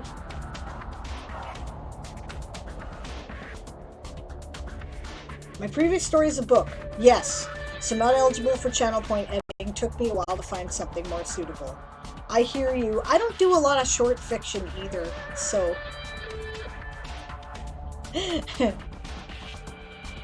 I love the Magic Bunnies, so great. Okay, I'm going to carry on here. Yeah. Ah, the Necronomicon, the singer commented. Chapter 1, Tapioca. Oh my god, that's amazing. Okay, I heard that she wrote the whole song around that pun, Becca whispered to Morgan, which I had not heard the story of. I've just heard the song. Okay, I think I love these people, Lynn replied from Morgan's other side. Becca grinned at them. I know, right? She said. It was late. Morgan was tired, and she was surrounded by mad people. She couldn't be happier. Eventually, Morgan promised herself she would gather her partners and drag them up to their room for some sleep. For now, she was content to drift between them, letting the music and fellowship wash over her. If this was filking, Morgan thought, she could happily get used to it. That's great. That is really, really cool. Yeah, I think this does just fine on its own. You're right. I don't think you need to read the previous work in order to get what's going on here and understand the plot and relationship. I also like the subtle way you are dealing with the plot, right? Because the plot actually feels like a subplot, you know? Because you're dealing with the events of the con, right? And that feels like the plot, but what's really the plot is, of course, the way that Morgan, Lynn, and Becca are, working out the details of their relationship and learning to, balance each other's needs, express how they feel, be comfortable in each other's presence in a variety of circumstances. And I really like it. It's, also being polyamorous, obviously I really like the feel, the legit, like that's the way polyamory is supposed to work. And it gets, you're doing a great job, right? So I like it a lot, and I think it's good to rock. I also like this. I like the quotes of the songs and the links. I think that's an excellent way to handle it. That's cool. This is good stuff. Good stuff. I like it a lot. If I had a critique, it would be mostly fidgety editing stuff. Like, there's a bit here, right?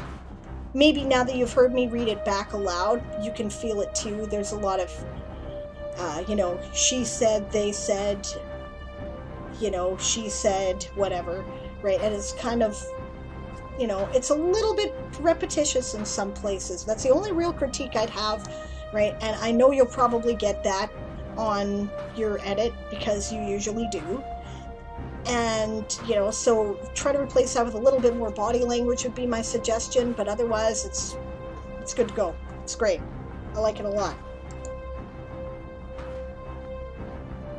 All right, Siobhan is lurking.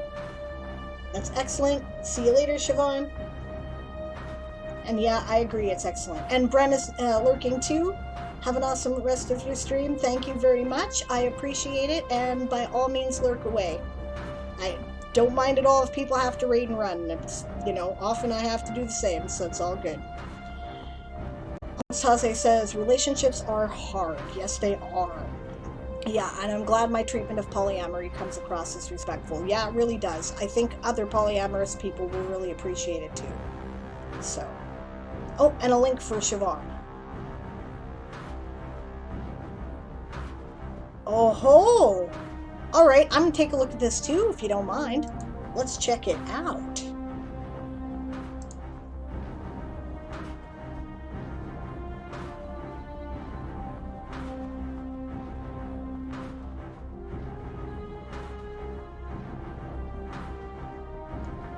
It gets even better. Stories of queer possibility currently open to submissions.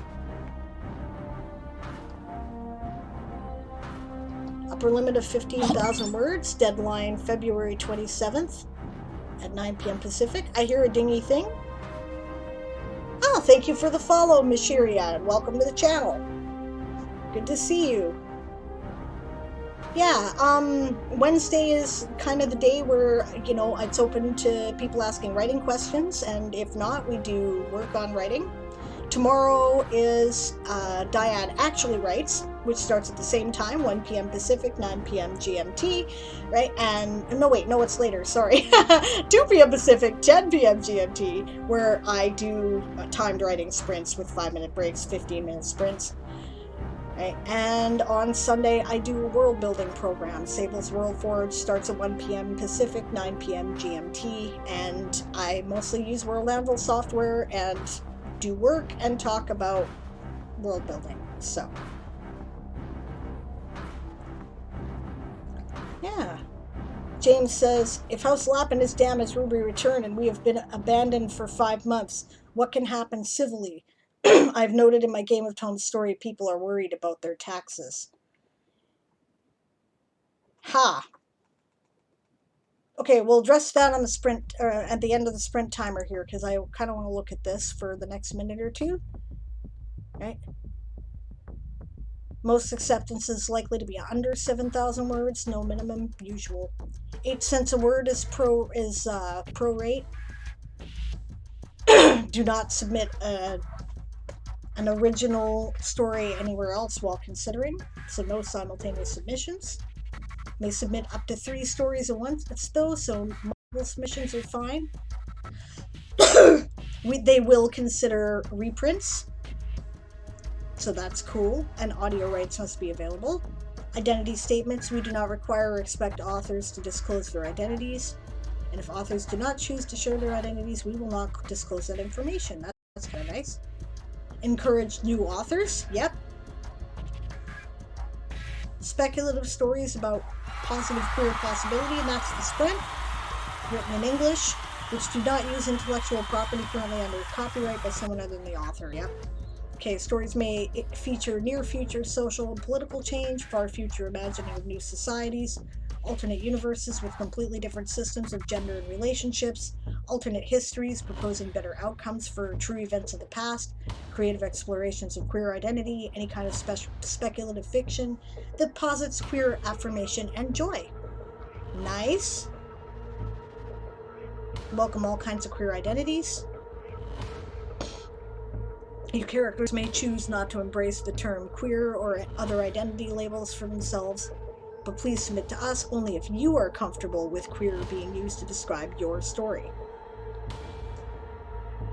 Welcome and value other axes of representation, including race, ethnicity, nationality, disability, neurodiversity, body size, religion, and age.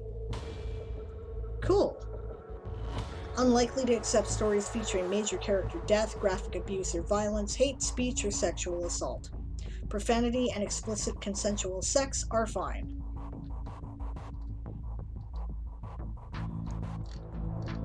This is great. Who's putting this out here?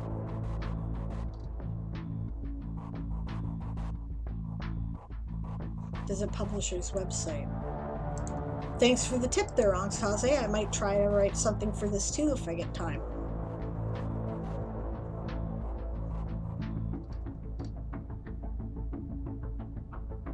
Cool.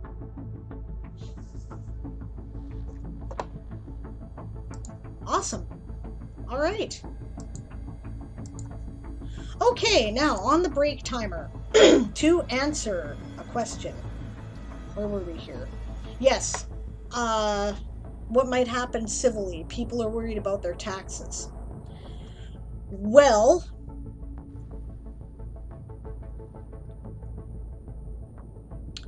I am sure that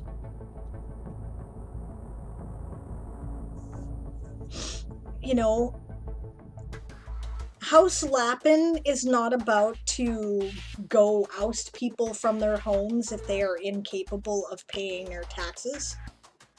They'll allow people to deferment or to get a discounted rate, right? I do know that the finances of nations work on perceived value, however, so I doubt I'd be able to entirely forgive taxes except for extreme situations, but I'm sure I would be able to either severely, limit the taxes that individuals would have to pay, or I'd do a deferment, right, which means they could pay it next year. And then the perceived value remains somewhat without the overall, having to burden anybody unnecessarily, right? And I probably would do things like jack up trade tariffs and, dig out the storehouse if we had such a thing. And why wouldn't we? Because what do undead need with our rice? You know what I mean? So, yeah. So that's my just initial off the top of my head thought of it. James is writing a story that's based on, for those of you who don't know, it's based on the Game of Tomes, which we did over November. And people really got into it, and there was a lot of role playing in the chat.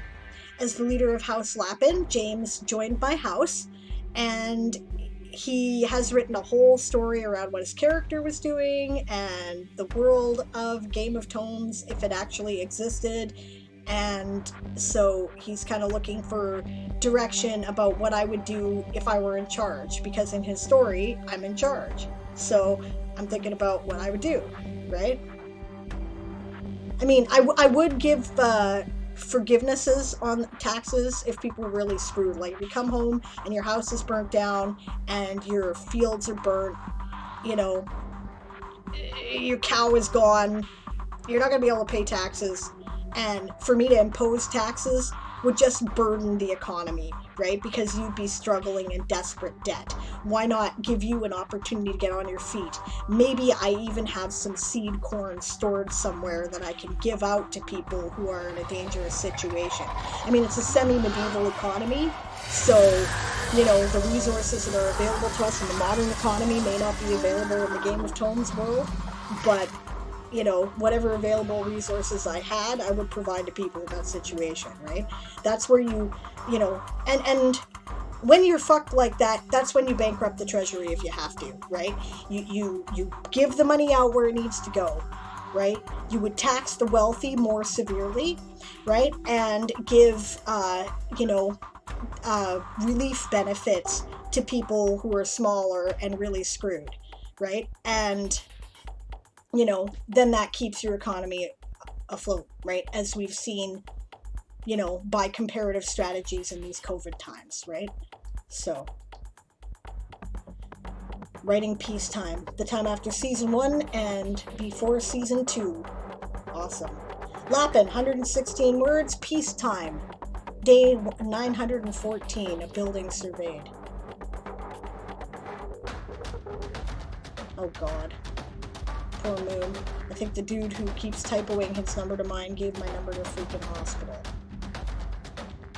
It was part of a list on the 31 Days, 31 Stories server. Cool, Angsaze, that's great. Stretch says, if I wrote a classic D&D PF1 dungeon crawl game with a few of my little tweaks in it, would that be something you'd be interested in playing at some point in the future? Sure.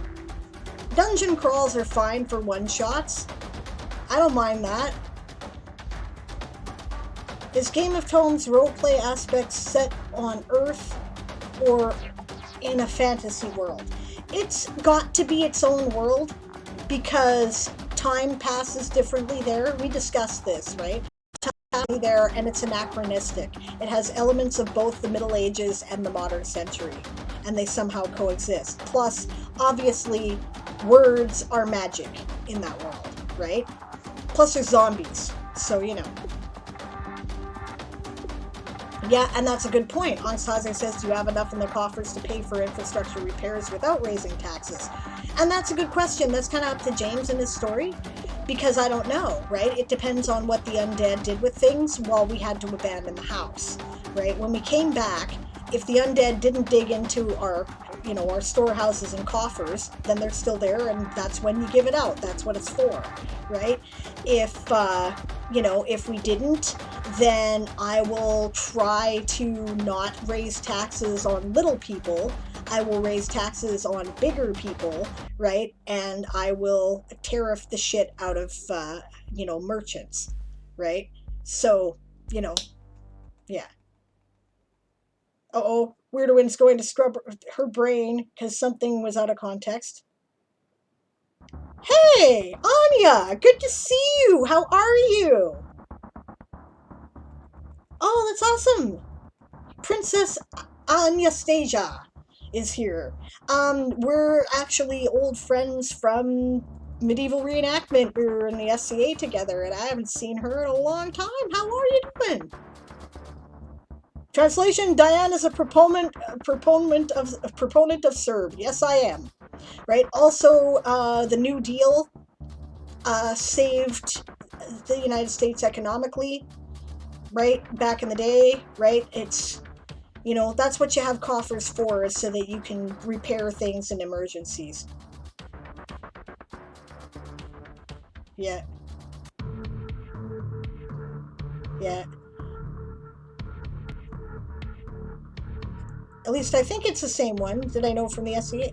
But either way, I remember. Oh my god, yes, I was right.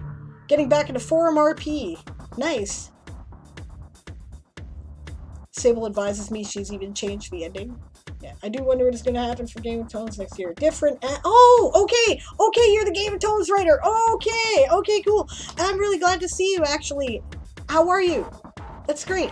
You changed your name. It's totally cool. No, it's great. How have you been since Game of Thrones?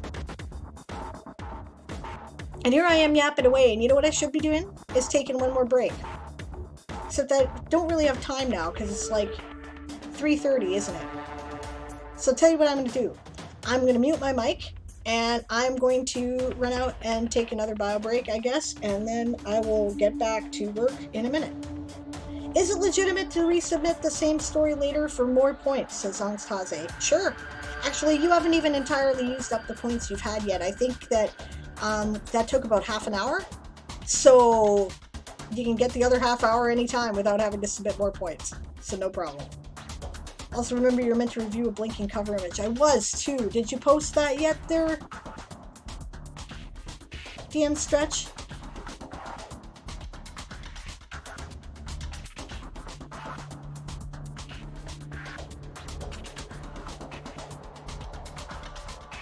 Okay. Only want to check in the cover pic, but enjoy the... Wow, Sable actually writing or attempts at distraction have failed. Was posted, but there it is again. Thank you. It kind of got lost in things because I was doing the edit, right? But, well, not, yeah, more. So avert your eyes if you are subject to seizures caused by flashing lights, because this is one of the things that DM Stretch is concerned about. So, let's have a look.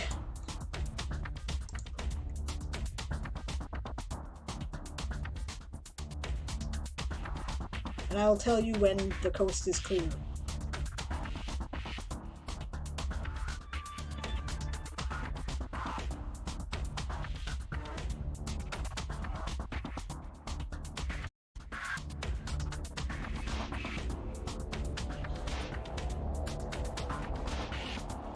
Okay, I like it, but that frequency of flashing, I don't think it would start a seizure necessarily, not that I'm an expert in this, but it's a bit like fluorescent lights that are on the fritz, and that tends to give me a migraine after a bit, so I do like the blink, though. You know what I might do if, I don't know if you can do it. I love your menu, by the way, your menu thing over here. That's fucking cool. Like the loading spinny thing, that's cool too. This is amazing, actually. I like this a lot. You've outdone my compass that everybody... What I might blinking is have it kind of do that, but only periodically. Like, instead of going like that constantly with that kind of rhythm, I might have it go, you know, it's steady for a bit, and then it goes doo-doo and goes out, then slowly comes back on and goes doo-doo. I don't know how easy that would be for... Oh, and I like the mouse over effect there on the title. Jesus, Stretch. Keep this up and I might have to get you to design a website for me, or do some edits to mine. Great. Okay, I was really interested in this world, the way you guys were developing it on stream too, so I'm gonna follow. I like your background, very Geiger-esque. Cool. The covered GIF was downloaded. Right. Okay, I've turned it off now, those of you who are concerned about the blinking. Yeah, Diane actually writes this tomorrow. Yeah, this is, you know, writing advice and edits and feedback is part of what I do here. So, you know, if I don't get the writing done I set out to do, that's okay. That's why I have tomorrow, right? James says, I'm assuming Game of Thrones Season 2 starts in their universe 2023, so I have between May 2023 and then. Not exactly. I think your sense of date's a little different, right? Like you said that, you know, we said that a year passes in a month, but we're going to have an entirely different dating system, I imagine, because it's got to correspond with Game of Thrones 2021, or you're going to confuse the shit out of people. So I don't really know how to beat that. I'll work on it. Or if you come up with a suggestion, let me know. Anastasia says, I strive to be of service. You are doing a great job.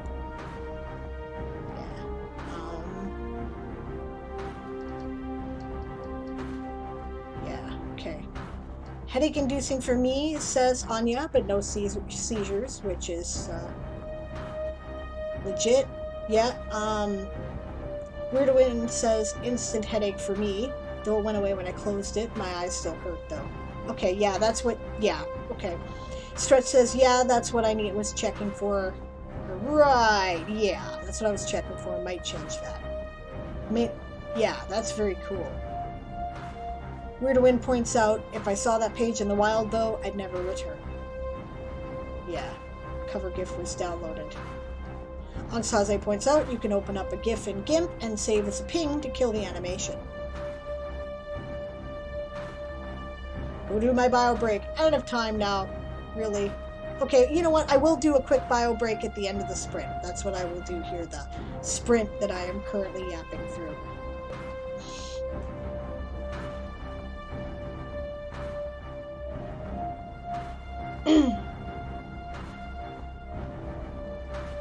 Cover GIF is now gone. Back to the standard pick, which I do like, says DM Stretch. And Kayatan pointed out that he liked the previous version with the binary code. I think I briefly saw that on Aaron's stream before I had to go do something else. Oh, I have new activity. Showcase or critique. Okay. Gotcha, Daz. Sorry I missed it initially, but I see it now. James the Scribe of Lapin, says Kayatan. Yep, that's right. Moonflower has a black feeling. That sucks. And it's undefined, which also sucks.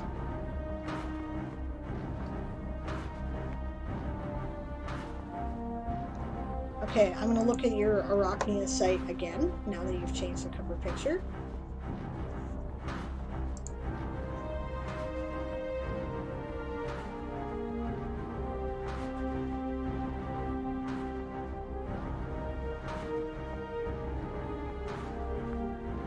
I realize that's the standard picture from the original theme you massively altered to get this, but I still think it's cool. And the cool thing about this is that it provides kind of a mixture of like science fiction and arcane kind of medievalism, right? The previous picture made the whole thing look sort of cyberpunk to me, which, you know, also fine, but if that's not the genre you're writing in. So yeah, I really like this, and I love what you've done with the menu selector over here.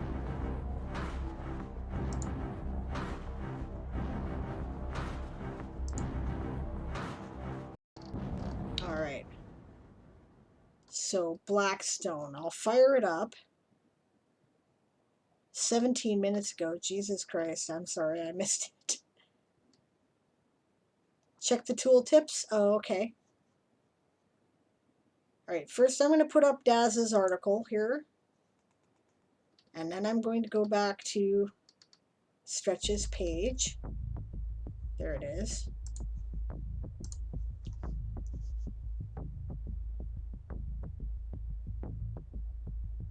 And clearly it didn't click on the other thing. Check the tooltips.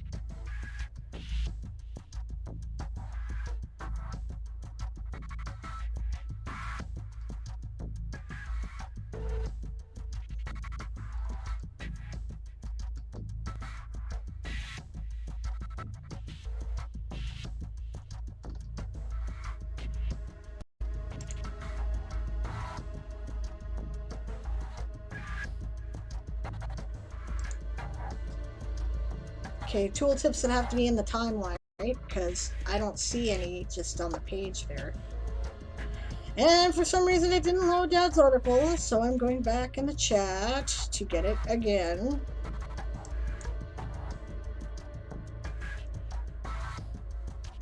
Load the frickin' article, thank you.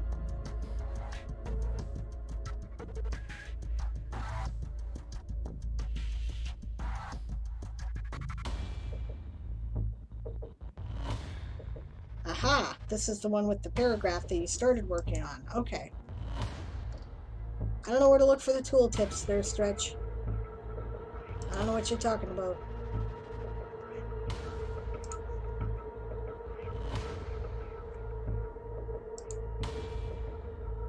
Finish loading, please.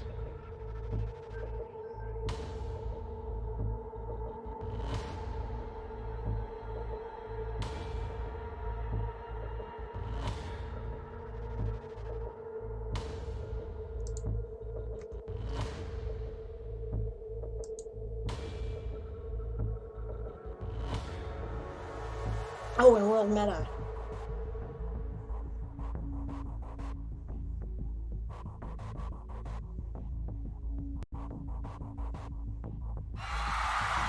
Okay.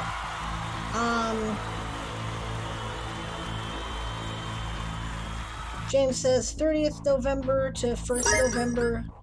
Oh, thank you for the cheer. Okay. You did that to get my attention. I am paying attention, Stretch. I didn't miss it. I promise. Okay. James says 335 days or 335 months for them. Yeah, it is. But that doesn't mean that they use the same dating system exactly. And I think they have to do something a little different. So, I'm not sure. I'm not sure how to approach that. Let me think about it. I'm sure your telling of time is accurate. I just have to figure out how it would work in that. Alright, so I'm going to look at the meta.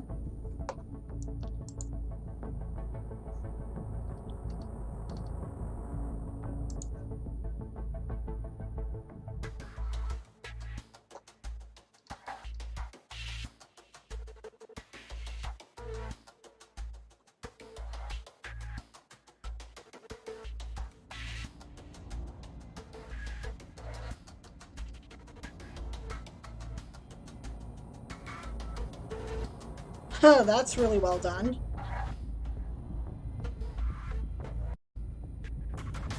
I just saw that you could do different things with the tooltips when I was looking up the CSS codex last night. I didn't know that you could, and I may choose to do something fancy like this too, because that is awesome. I might configure it to be a purple box that looks a bit like my allowed box.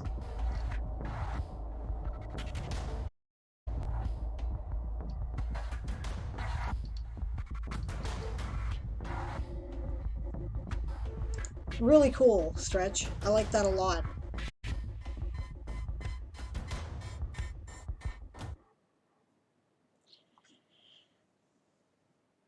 Yeah, where it says Bleak Dim World. I'm sorry, I guess you didn't see it there, Stretch. I looked at it. It was cool. It probably was what froze up my stream. I will look at it again. It was really neat. I like your border. And I just figured out last night that I could do something different with tooltips as well. I may do that. It probably won't be as cool or as fancy as yours, but it will probably be like,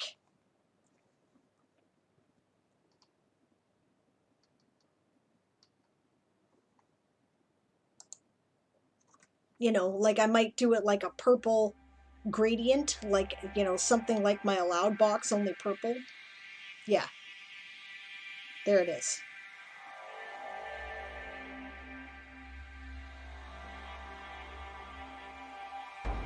I mean, that looks really cool. I don't know how you did that border. I'm gonna have to find out. Okay, have we seen it now? Because I need to go pee. Okay, so what this means there, Stretch, is some critique I can give you that your World is very graphics heavy, and it is hard on my system when it is trying to manage everything because I have a pathetic little computer, and it, you know, with all the tabs I have open, which legitimately is a critique that's worth, pointing out, it can be a little hard on the system. It probably will take a few minutes to load on my laptop. Just saying, right? It's awesome though, and I don't know if I would change it.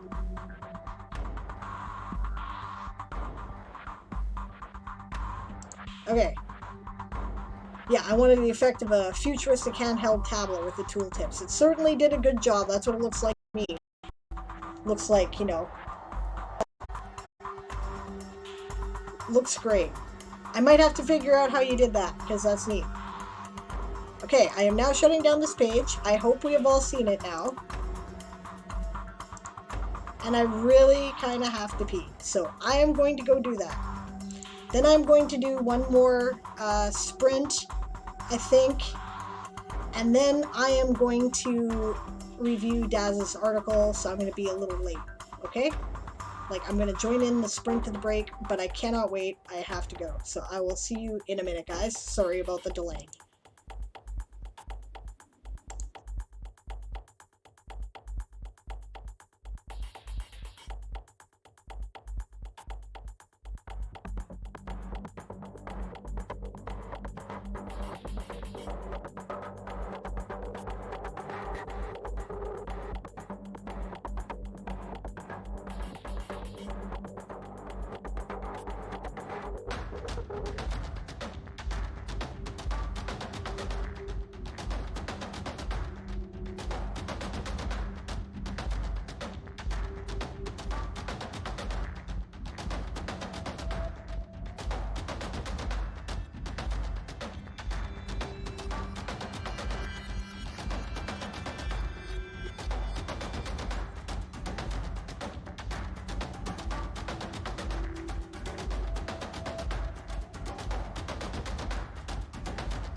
Bye, Kayatan. See you next time. Thanks for joining me.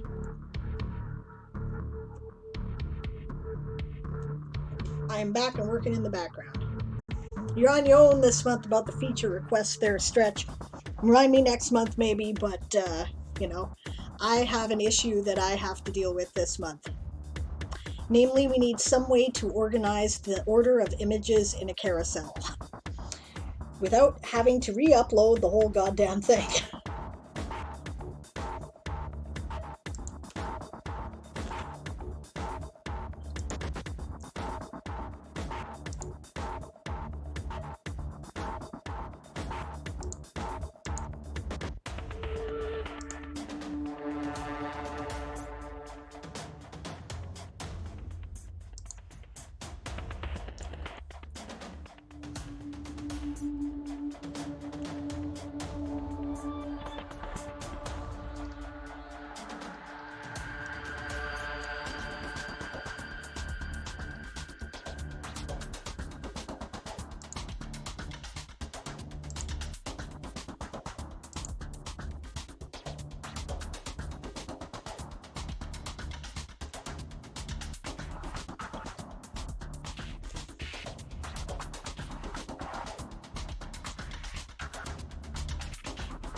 Sorry, I didn't realize I'd muted the mic and I've been talking away. That's the sprint here. James says, I'd be 59 at the start of Game of Thrones Season 2 under the current system. Yeah. Yeah. I was planning Season 2 to be my private session. That's cool. Dad says, my horrible phone typing is its own language. It's true. Alright. We're going to go back to the main screen, I think. Well, I think I'm going to put up the sprint timer. No, I clicked the wrong one. There we go. Sprint timer. Because I don't really want to go too far over. I have a personal game tonight. Let's look at Daz's actual manuscript. It's a showcase critique, so it's not really an edit. Here we go.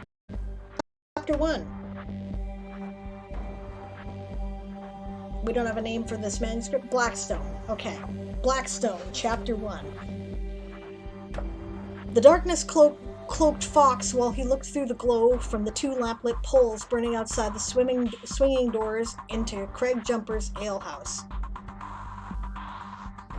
I put a comma after Fox, just to split up that sentence a bit. He ducked behind the brewing barn. Juju, his very large dog, grunted instead of rolling his eyes. It was too dark for Fox to see such a fine detail, but the human was used to interpreting sounds from the dog. I would say, but he was used to interpreting sounds from the dog, or from his dog. Of course, Juju would roll his eyes, Fox thought, scolding himself. Peeking around the corner at the alehouse,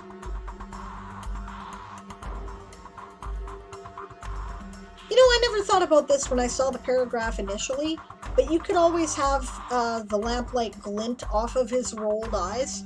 It's pretty dark, but eyes are actually pretty easy to see in the dark, right? One of the reasons why they teach you when you're hiding in the dark in, say, military or other situations where there's visual hunters around like humans, to avert your eyes and look down. I wrote about it in watch for feet to interpret actions, right? Like this is something I added to one of my Rear West stories. So you could have that if you wanted to see him have him see the rolled eyes. Okay. Of course, Juju would roll his eyes, Fox thought, scolding himself. Peeking around the corner at the alehouse was just asking to be seen by one of the Craig Jumper boys. He should trust Shiri to... Shiri? Correct me. Refresh? Okay. I will refresh.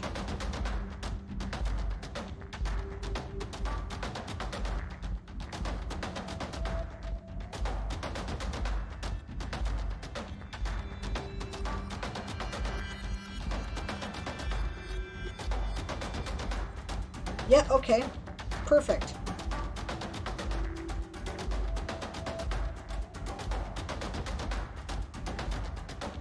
Okay.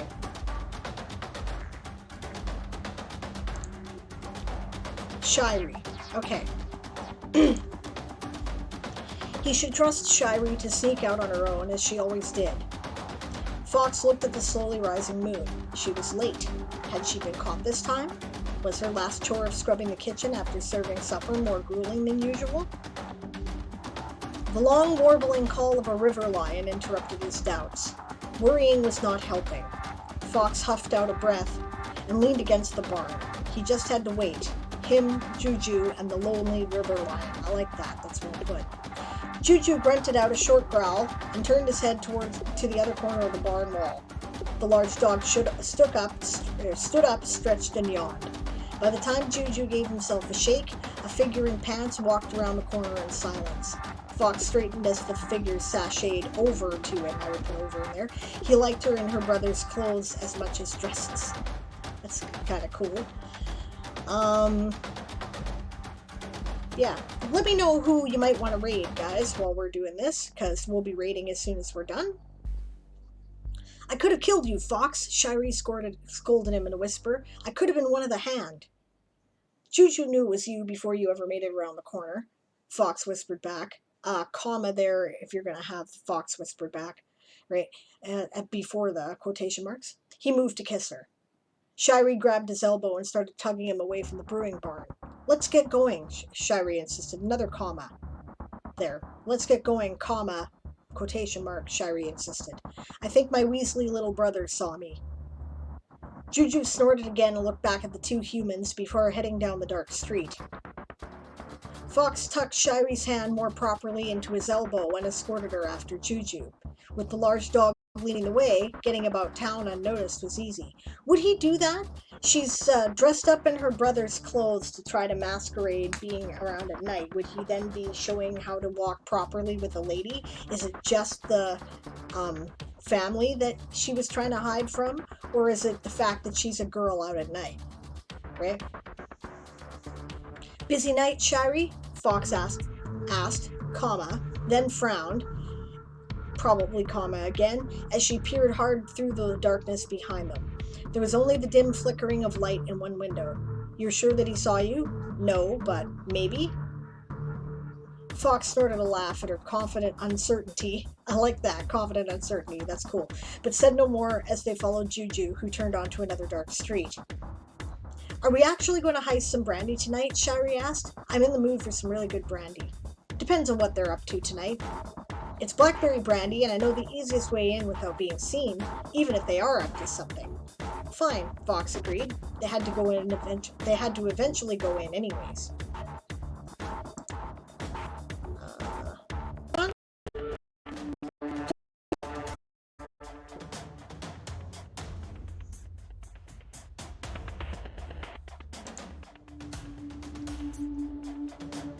Shirey stood on her toes and kissed his cheek with a little laugh that quickened his heart. Juju snorted up from up ahead and turned down another street, where he let out a long, low growl. From behind them came the sound of running feet. Fawkes turned around fast, his free hand drawing the dagger sheathed at his waist. By the way, can I point out here briefly, Daz, that I really appreciate how you are picking up on my grammar edits. This is a lot better as a first round to look at than any of the articles I looked at for World Ember were, or anything that I remember looking at for Game of Thrones. So, way to go that you're picking it up. Awesome job. Okay. Juju did not join him to face this threat, comma, there were have there. Actually, no, you're right. To realize there was even more trouble, he had no time to think about. You've got time twice, it's a typo. Excuse me. With his other arm,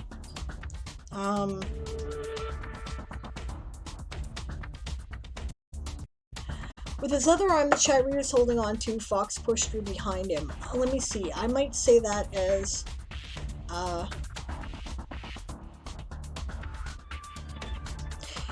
Fawkes, he pushed Shirey behind him with the arm she was holding on to.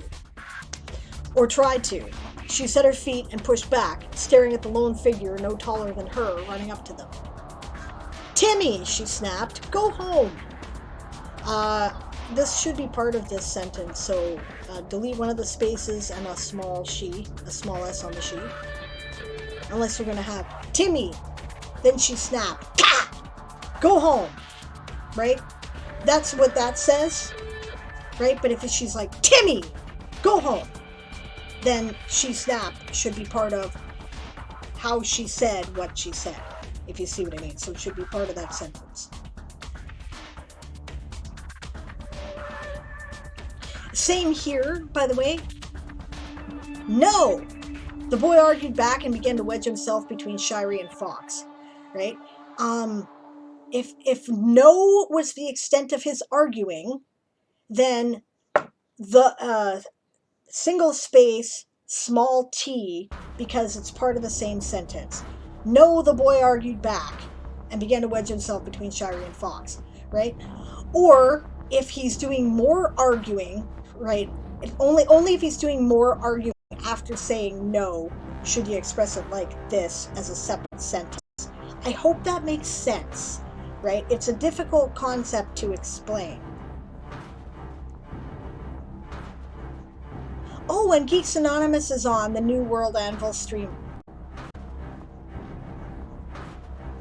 That's a tough one. I like raiding Galacron, and he still needs our support, but Geeks is new. I think I default to new when it's 2 Anvilites. I hope you're not offended, Gala. I'm going to put your link in the chat, right? But Geeks raided me the other day and kind of went out of his way to do it, so I think it's only fair to raid him. So I'm going to do that. Okay. Anyway, yeah. The boy argued back and began to wedge himself between Shirey and Fox, unaware of the dagger Fox still held. Shirey let go of Fox and shoved her little brother. He twisted against her shove while staying between them. No more canoodling, Shirey, he ordered. Same thing here, right? Should be part of that sentence. Else Papa will see you hitched. We weren't. Shh! Fox and turned around. Juju backed out of the street he had turned into and continued backing towards Fox, where he let out a questioning whine. Hide, Fox whispered loudly. Probably the same thing here. And here. This way, Shirey whispered. The narrow gap. Okay, she the narrow gap. Or you know what you could say here? This way. Just skip the whispered so that there's no more, to reduce dialogue tags, right? And then say, Shirey led them into the narrow gap between 2 buildings and make it part of the same paragraph. And then we know that Shirey was, because you do have to know that Shirey's the one that said this way, right? But, I'd assume she's speaking quietly under this circumstance, right? She led them into the narrow gap between 2 buildings. Timmy was still between them, and Juju followed Fox. It's actually as soon. I realize we talk like soon as they were all in the gap, but that's actually informal, right? So when you're using it as narration, you should say as soon as. If you were saying that in a quotation, however, my personal rule on this is that anything that's between quotation marks, you can say however you want, because you should say it how people talk, right? But if it's part of the narration and not part of the actual spoken dialogue, then it should observe formal rules. Okay, so as soon as they were all in the gap, Fox and Juju quickly turned around to watch the street. With a good bit of jostling each other, Shirey and Timmy did the same. Several footsteps could be heard before they saw 3 men walk by, talking and strolling along. One of them carried a sack over his shoulder. The sigil stitched about the sack gleamed in the moonlight. Fox sucked in a breath. They were moving it. He had to follow them and see where they took it. Again, as soon as the men were safely past them. You could even say when the men were safely past them, because you've already used as soon as up here, and it becomes a bit repetitious. Okay, so either way, Fox turned to the siblings. You 2 are heading home, he commanded them. I don't think you need he commanded them here, and I think you could take this and put it as part of the previous paragraph, right? Because it clearly is a command, so we don't need to know how he said it, and if you put it there like that, we know it was Fox that said it. So it would read, as soon as the men were safely past them, or when the men were safely past them, Fox turned to the siblings. You 2 were heading home. I'm going with, not without. Enough, Fox snapped, stopping their protests. Something is going on if they're moving it tonight. Not a good night to be traipsing in their business. Shirey stamped her foot, her hands on her hips, as she looked at Fox. The night hid the glare she no doubt was giving him. After a moment, she looked at Timmy, then back to Fox and nodded. Okay, I gotta stop here because you have contradictory information, right? If it's too dark for him to see the glare that she is giving Fox, it is too dark for us to see who she is looking at. So we would not be able to notice that she's looking at Timmy and then back to Fox, right? You could say she turned to Timmy, then back to Fox and nodded, and that would work because, you could maybe see the turn of a head when you couldn't see what the eyes were doing, but looked talks about what her eyes were doing, right? So that's my thought there. Oh, hello, Teona. Nice to meet you. Thanks for the follow. Welcome. Yeah.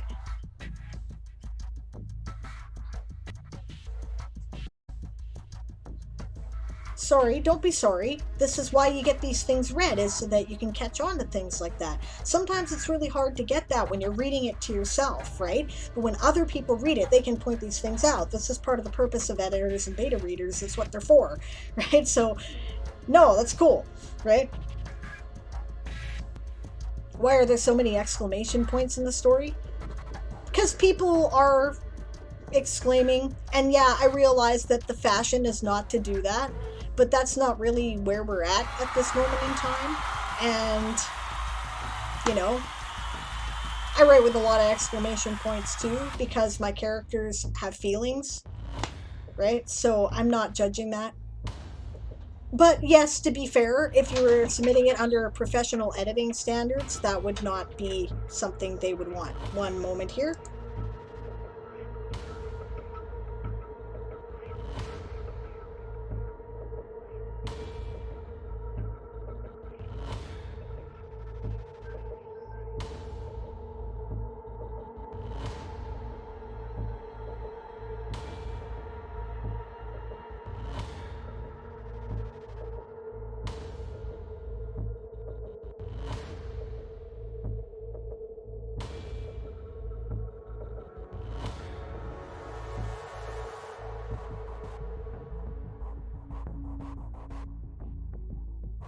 Ah, he's so cruel. He's like brought me sushi and he took away the chopsticks because they fell on the floor. He's trying to lure me out with the sushi. Okay, I better finish quick. Sorry. I'm starving to death too. My mini showed up, says Darth. Excellent. Trying to get a good pic to share. That is awesome. So, developmental editing stage, says Teona. Exactly. Exactly. Okay. But good to see you. Welcome to the channel. This is the kind of thing I tend to do on Wednesdays, and when there isn't this kind of thing to do, I do, you know, writing sprints. As you can see, I have a sprint timer running. Tomorrow, 1 p.m. No, 2 p.m. Pacific, 10 p.m. GMT, I do Diane Actually Writes, where all it is writing sprints, ideally. I don't do editing or showcases or anything like that. So, and on Sunday, I have a world building stream at 1 p.m. Pacific and 9 p.m. GMT. So, if you haven't been here before. So, welcome. All right. All right, so where are we here? After a moment, she looked at Timmy, then back to Fox and nodded. So yeah, maybe turn 2, right? Before she could say anything, Timmy started pushing her out the other end of the gap. And again, as they were out, or once they were out, perhaps, they took off running. Fox turned around and sheathed his dagger. He patted Juju, who then wandered out of the gap for a sniff and a pee, as though he was out for his nightly walk. Oh, now that's good. That's good. Now, I remember you mentioning that the dog is sentient, but we didn't know that for sure yet until just now. That is the action of a sentient being. And I would say he patted Juju, comma, who then wandered out of the gap for a sniff and a pee, comma, as though he was out, or were out, rather, I think, for his nightly walk. And it's just because it's a long sentence, you gotta break it up a bit. Grandfather had taught Fox to be noticed until he was no longer worth noticing, and taking each of his 2 very large dogs out for a nightly walk every night did just that. Since the murders, he had been doing a lot of snooping without anyone realizing it. Okay, so a couple things. One is that you are repeating very large dog a lot, and you need to find a different way to say that. I'm not sure how, right? But, and a lot is 2 separate words. At least in formal writing. If it, again, like I said, my personal rule is if it's in dialogues, you know, quotation marks, doesn't matter. Juju stayed far back and out of sight of the 3 men. Fox trusted his dog's nose to keep them on the trail. It would be so easy to deal with these 3, I would say, if he dared to use magic. These men were part of a gang of thieves called the Hand.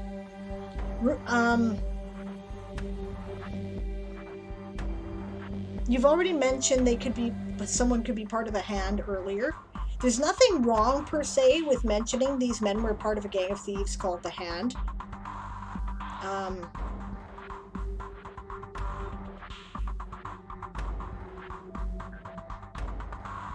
So, I mean, there's nothing wrong with it. It's not incorrect, but it might be smoother writing since you've already mentioned the hand earlier and thus established the world building, and a little bit more subtle if you did something like, yeah, these men, okay,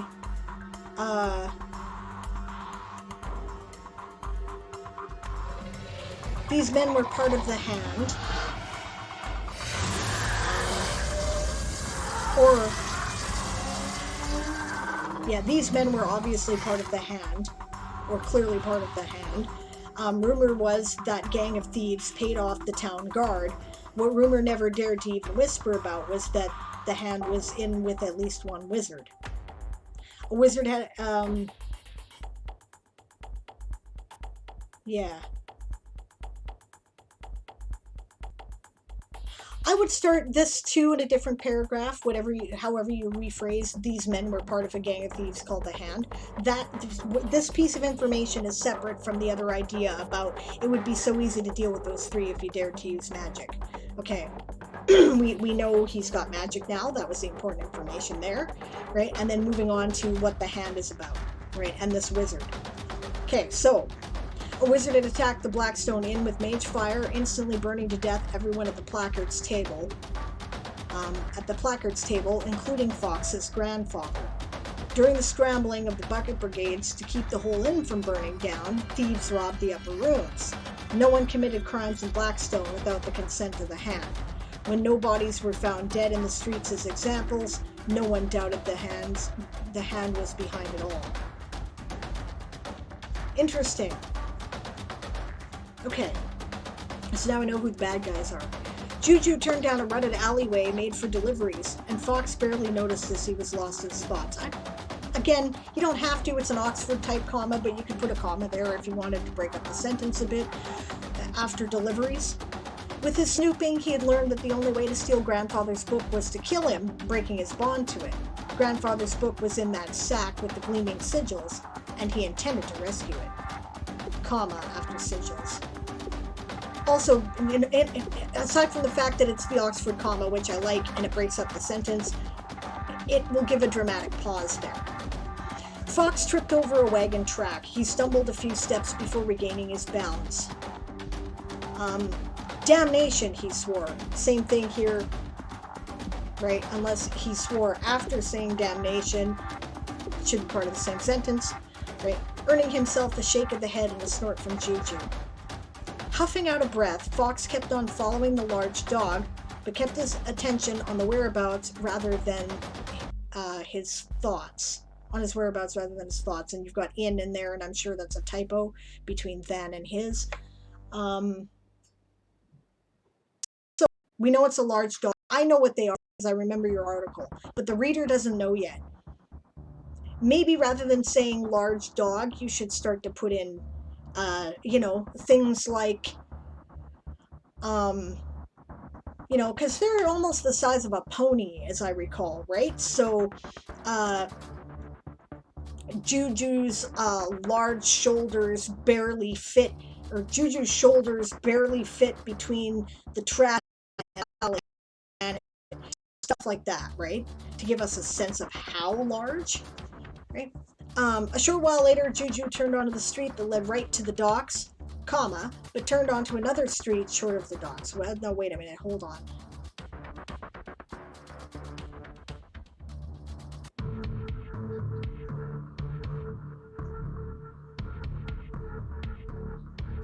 I don't really understand what's going on there. Turned there and then there? Did he change his mind? Or did he realize that the trail was going on towards the docks? Right? And then, come back because he knew that would be trouble.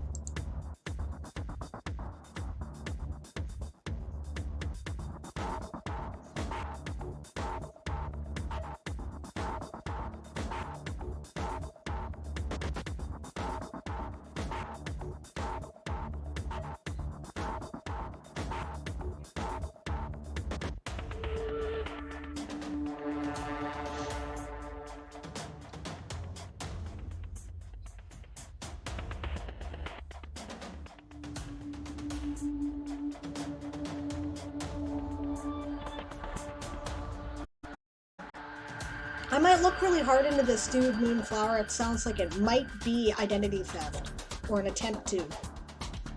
Dad says it's the last side street peeling off before reaching the docks. Okay, so if he consciously decided not to walk onto the docks, a short while later, Juju stopped just before the street that led right to the docks but turned into an alley and looked at Fox pointedly, something like that. So we have more clues that he's sentient, right? Wait, Fox said. Juju stopped to look at him. It won't look right if we go on. Pei can take over for you. I would, okay, if, now I don't know if, but if Juju made the conscious decision to stop short of the docks and then turned into like a side street, you could say a side street, an alley, whatever, before proceeding, right? Then Fox could say to him instead of wait, right? You know, you're right, Fox said with a nod. It won't look right if we go on. Pei can take over for you, right? If it wasn't conscious, then before he turns onto the other street just short of the docks, then I would say, like, if he didn't consciously choose to do that, Juju, I mean, right, then a short while later, Juju turned onto the street that led right to the docks. Fox, okay, wait, Fox said, right? Delete the rest of that sentence, right? One or the other. Juju grunted, then peed right there in the middle of the street. He led the way to the docks and the Gosling, the keel boat they called home.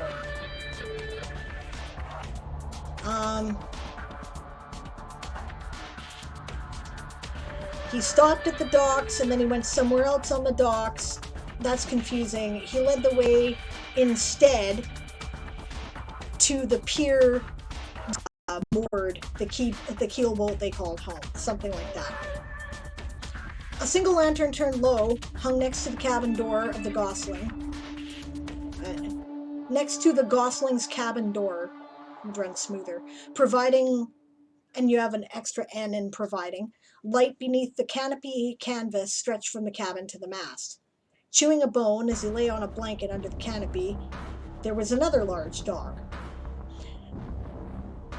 Right. Same critiques as before about how large, right? The lantern light revealed his black and dark gold striped fur that matched Juju's. You don't need fur there. We know it's Juju's fur we're talking about. Juju went over to a pile of cloth and spread it out under the canopy. There was another blanket wrapped around a bone. How about Juju went over to his blanket and spread it out under the canopy. A bone rattled out. He picked up the bone and flopped on the blanket. Just because, you know, it's... The more information you can give in one sentence, the better off the reader is, right? Without going on for 3 pages with one sentence like Lovecraft. Pei, your turn, Fox said to the other dog. We have a trail to follow. Pei got up, stretched, then jumbled his blanket around his bone. He picked up the bundle and set it in the door. Did he set it in the same corner or a different corner? Right? And you could do some characterization here. I mean, dogs are dogs. If they act like dogs, then he probably casts a sly glance at Juju, you know, kind of making sure he's not getting anywhere near it. Suggestion, don't have to take that one, just a thought. The large dog strolled over to Fox, who smiled as he smiled, who smiled,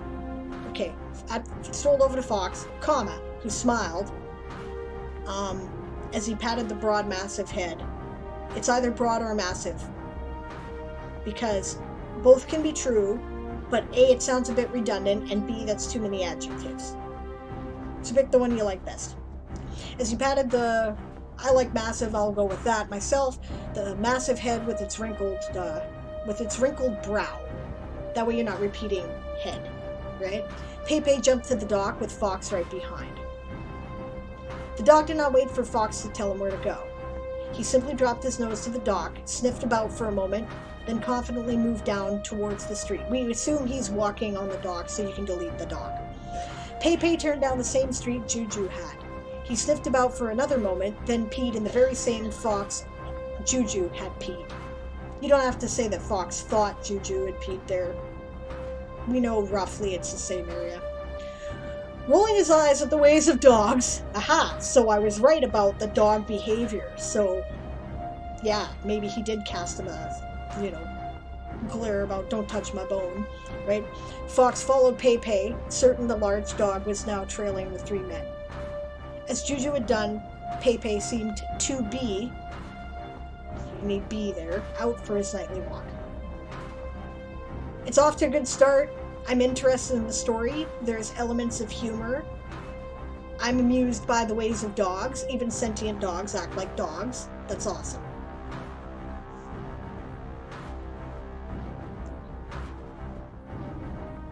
So I'm going to like it, and I'm going to place a bookmark so that I can come back to it later. Thank you for sharing, Daz. I hope I was of some help.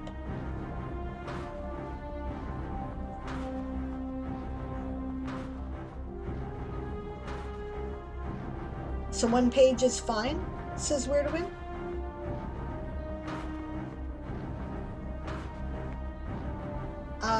In regards to which?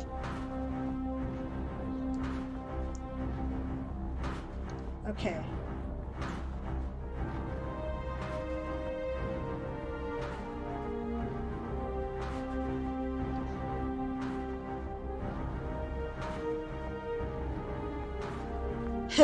I like your response, Weirdwin.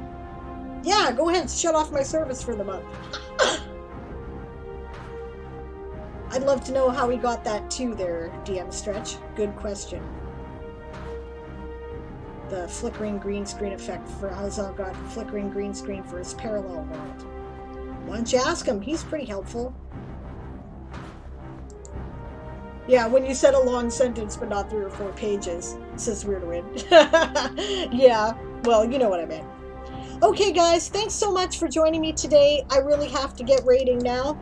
We're going to go see Geeks Anonymous because Geeks is brand new and is an Anvilite streamer and kindly rated me, yesterday, I think. Oh, Moonflower says, I'm 80% sure it's an old man who might have had my number a long time ago, but I'm looking into it again. Yeah, legit. Well, good luck. I hope you get it sorted out. In the meantime, there's always Lord Galacron, who is streaming as well. I will put his link in the chat. He is also a writing streamer and an Anvilite. So there is his handle there and his link, and you can go check that out. He's pretty cool. He runs some kind of, rock music, metal music while he's writing, does sprint timers, sometimes gets involved in what he's doing and ignores the sprint timer, which I think is fun. And he's a young writer and he's very enthusiastic, so it's really cool. In the meantime, we're rating Geeks Anonymous, who does tabletop game type content and Anvilite content. Don't forget the raid shot when we get there, which is prepare to be boarded because we are the Sable's privateers. Thanks so much for joining me today, gang. I will see you tomorrow, I hope, at 2 p.m. Pacific, 10 p.m. GMT for Diane Actually Writes, where I will actually get the writing done that I'm trying to do. And it's been fun. Actually, I've really enjoyed today. Thank you all so much for the showcases and the edits. I like helping people with their writing, and I've had a lot of fun. Definitely a pleasure, and I will see you guys hopefully tomorrow.